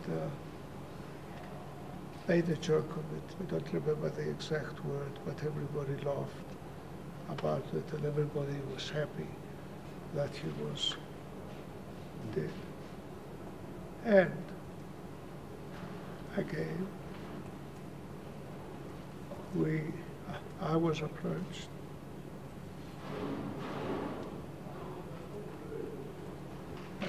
Sidney Kentridge was out of the country with the attorney. We actually tried to get information from people. The two doctors that were eventually, years later, struck off the roll for the failure to look after him,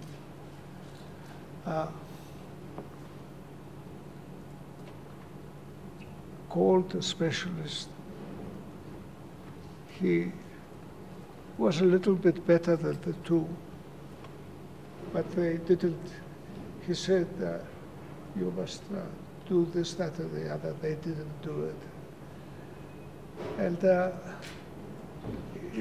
it was really, we thought, an open and shut case, because we had evidence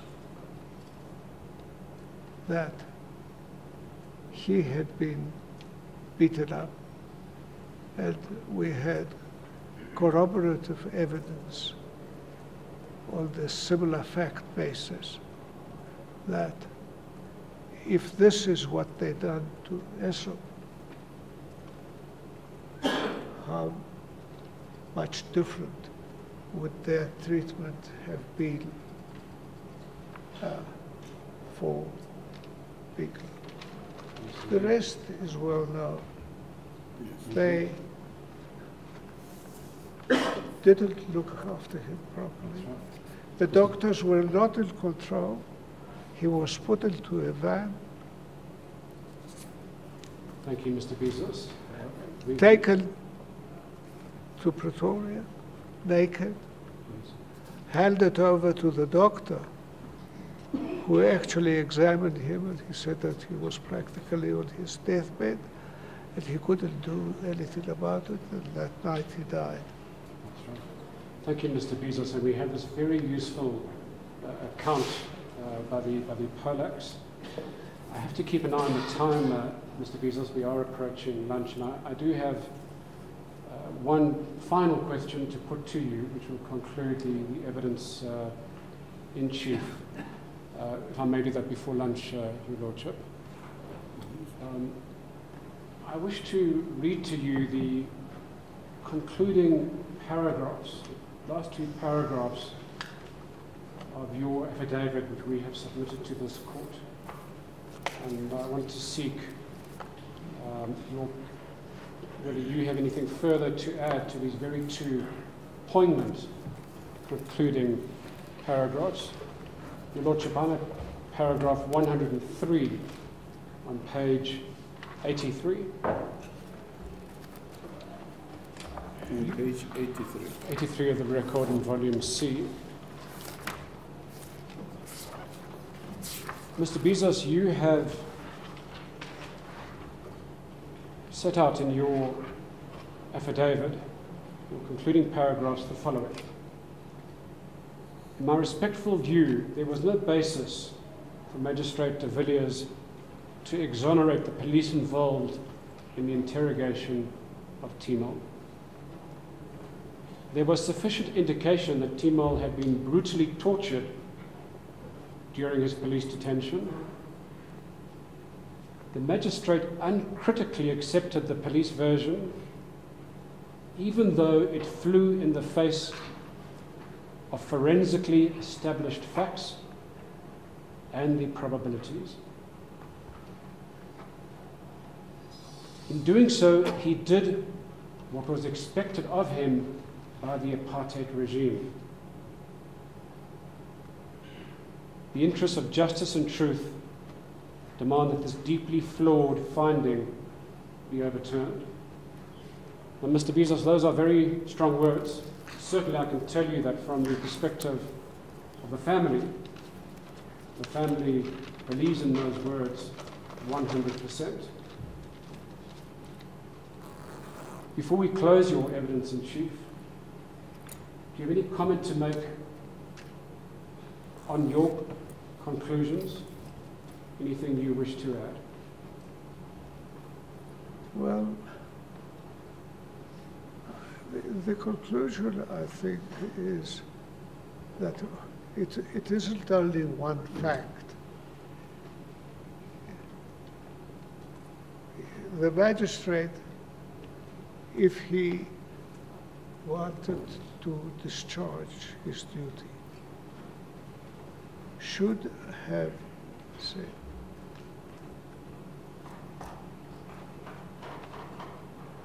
if he had injuries,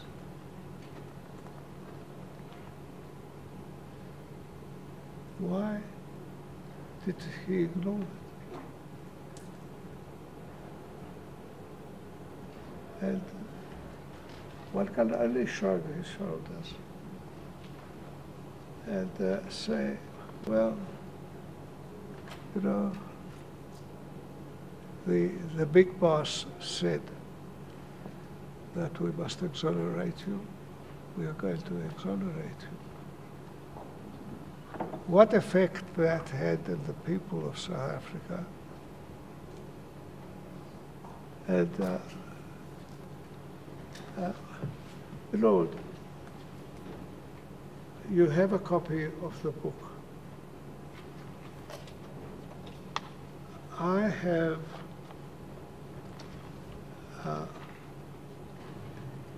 in order to assist you, have put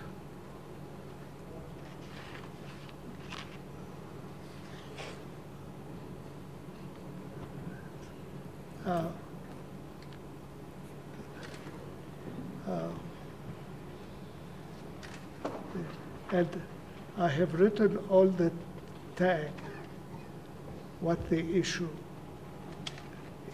is.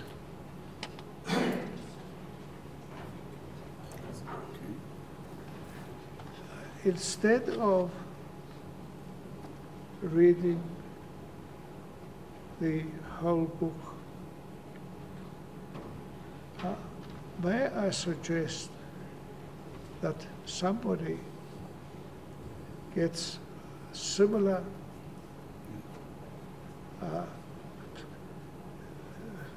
page numbers. Yes, the markings here. To use. Yes. Because I have done 7 cases. I believe that the initiative taken by the Timol family is one where the principle of similar fact evidence is admissible. And we have already been doing it. We have been dealing with S. I don't need my copy of the book in the immediate future. And I would suggest with respect that the matters where the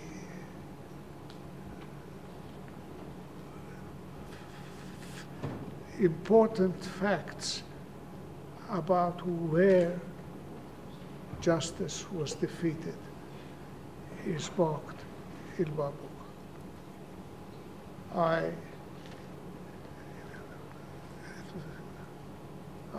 have taken an oath. I want to assure you that I thought very carefully of whatever I wrote in the book. And I am not alone. I don't want to speak about myself, but to draw your Lordship's attention that there are brief judgments about what has been said in the book by not only Keltridge, which you have heard, but Chief Justice Arthur Chaskelson on the cover, other people, Minister of Justice, and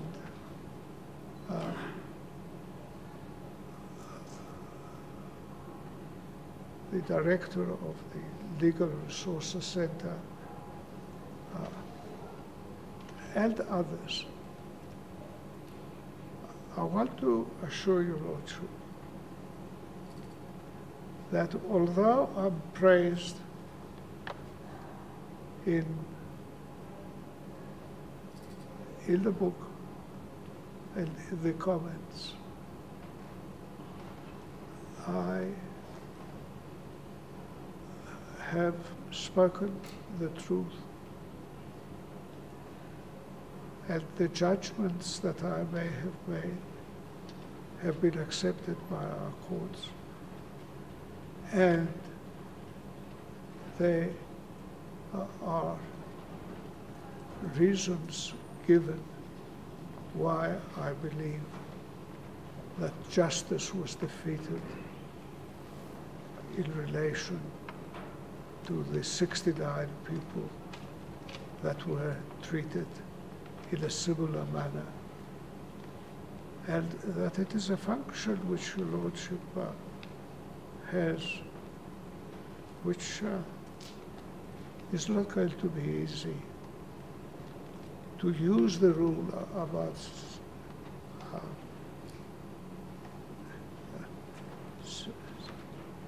the similar factor evidence, because if you use that rule, and you are entitled to use it, nobody will be able to say that what is in the book is the truth, and that the particularly non-white people were treated terribly during the apartheid years. The facts are there. I did not get any criticism from anybody for anything that I have said in the book. Nobody I have been praised, not for me to blow my own trumpet, you will read it. But I think that history is important. Knows no time. If those who say, let be bygones, do not know of the hurt that was caused to their loved ones during this period. And a judgment with respect that what was said was not correct, was not just. And I believe that it will be accepted by the people. There are others. The other ones are no different. Agate, if I may.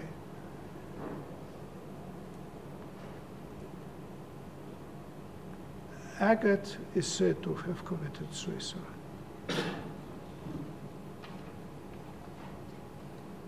Let us assume that that is so. The magistrate, Mr. Kotzer,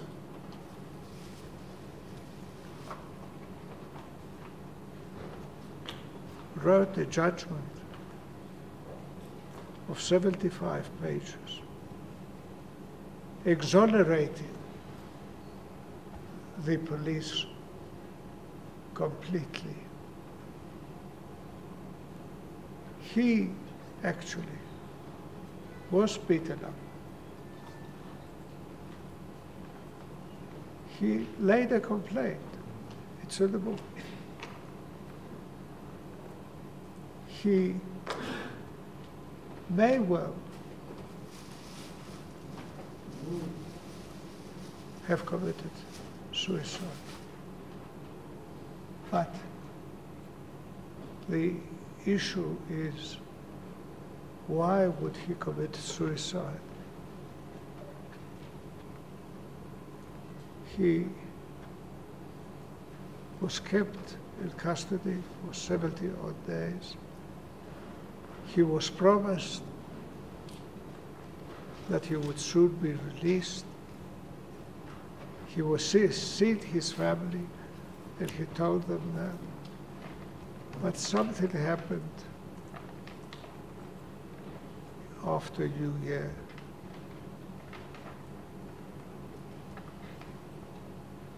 Two people took over. One of them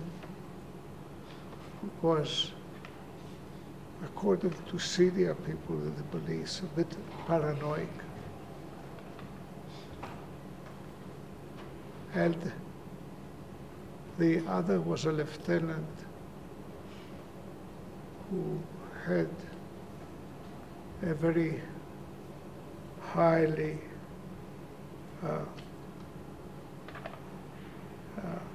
placed member of the police. And they assaulted him. He laid a charge. He was seen by another detainee. He looked not himself. And if he actually committed suicide, was it because these two officers who are identified in the papers threatened him with greater violence? It's certainly the evidence of a fellow detainee who was released eventually and who has made statements, dealt with it in the book. And it may well be that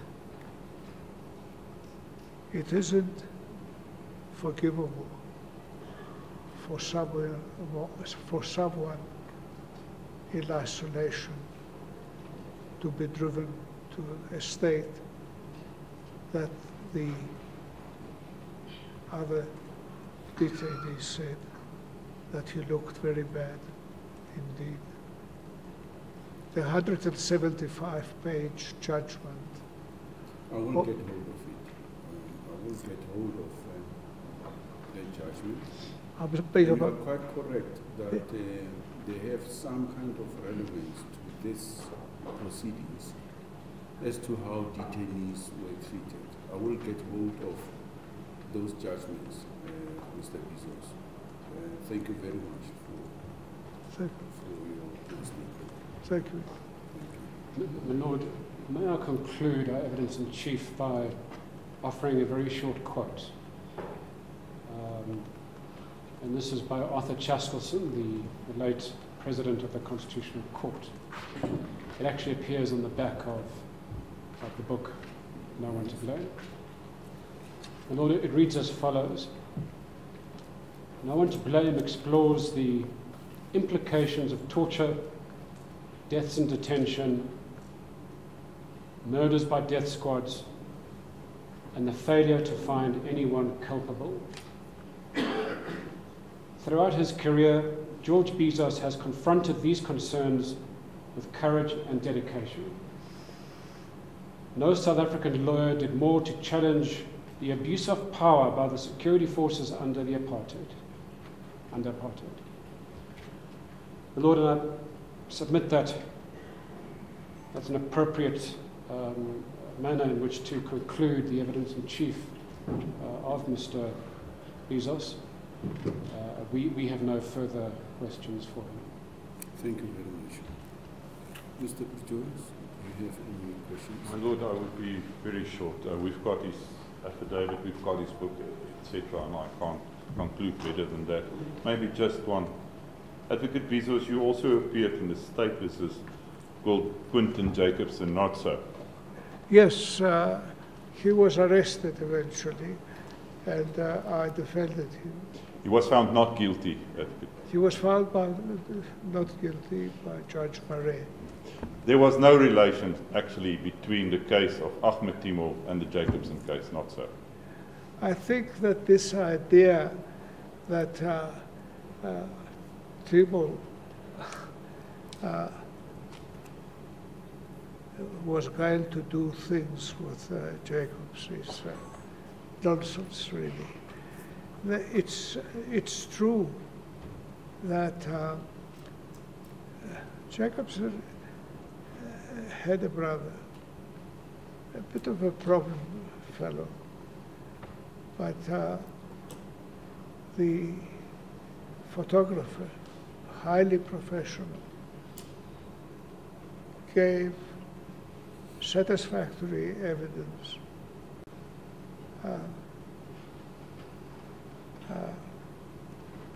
before Judge Murray. The Attorney General of the Witwatersrand prosecuted. He had no answers to the evidence given by Jacobson, and he was acquitted.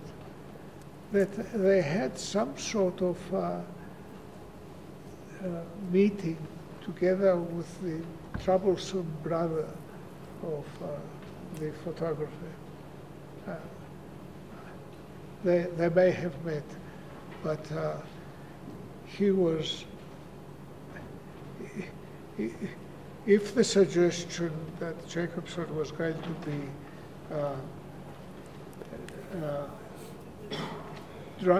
drafted to the Communist Party, they looked with the wrong way, I think, because he was a very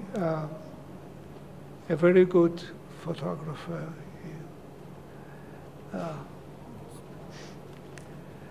He had to explain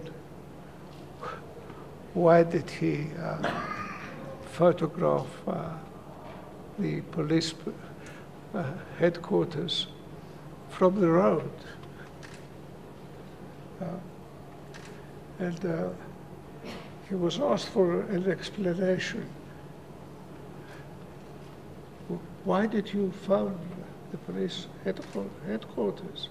Was that part of the... And he was quite clever. He said, if a photographer has to give a reason why he has taken every photograph, he must give up his profession. It was there.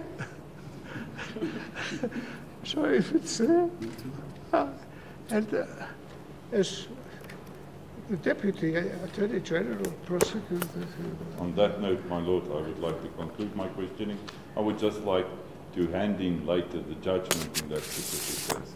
I've got it me as G3. Oh, you'll hand it later? I'll hand it in later as G3. I don't have enough copies for everybody now, but I've got it with me. I'll ask that it be handed. And on that note, I conclude. Thank you, my Lord. Yes, thank you. If I may just add, Jacobson had the contacts. The day of his release, he took me to the Queen's birthday party. Mr. Bezos, my clerk managed to transfer your marking. Yes, well, thank you very much. It's now your markings are in the exhibit. You keep that one. I will go through this. Yes. And I look forward at some point also getting a signed copy from you.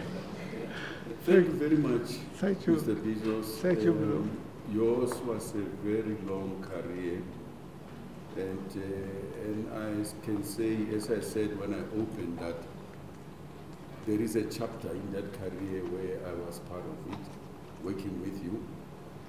And I believe that there are others who, as you correctly said, were traveling that path, who have made a contribution at the times when there was no constitution even to fall back on. And they did sterling work. Your evidence is going to assist us enormously, because we are hoping as a judiciary that in this age, these kind of situations, wherever they may arise, should be stopped. But the evidence here that is being laid, we still have to hear from other witnesses. It's going to be a journey, as I said, which we are traveling. And I'm to get all the evidence I can get from other people. If you find some other evidence that you may want to hand in, by all means contact Mr. Vani, and I will take it from there. But for today, thank you very much for coming through. and we are about to adjourn the proceedings. I think. Thank you, my lord.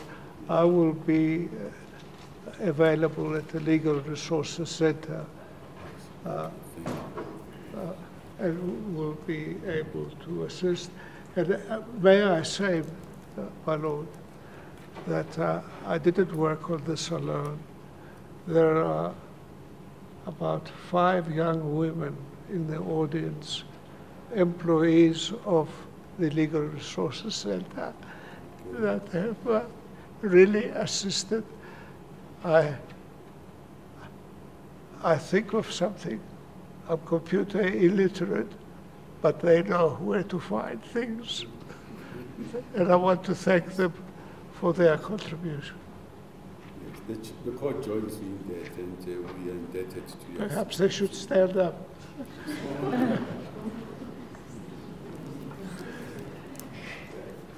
Do you want it to be a court order? Please.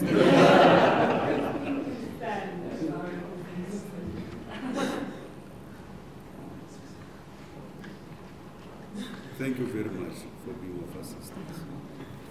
Is that evidence to gain? Your Lordship, this is our final witness for today. Tomorrow in the morning we will be calling Professor Naik, and in the afternoon the brother of the late Ahmed Timol, Mohammed Timol. And then on Friday we only have one witness, and we expect to adjourn at lunchtime. Thank you very much. Okay, fine then, very well. We'll adjourn until tomorrow, 10 o'clock, and thereupon we'll proceed with the evidence. We adjourn. All right. Yeah.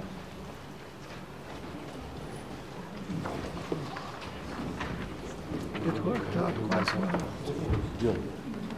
Are you going to give me the unmarked book?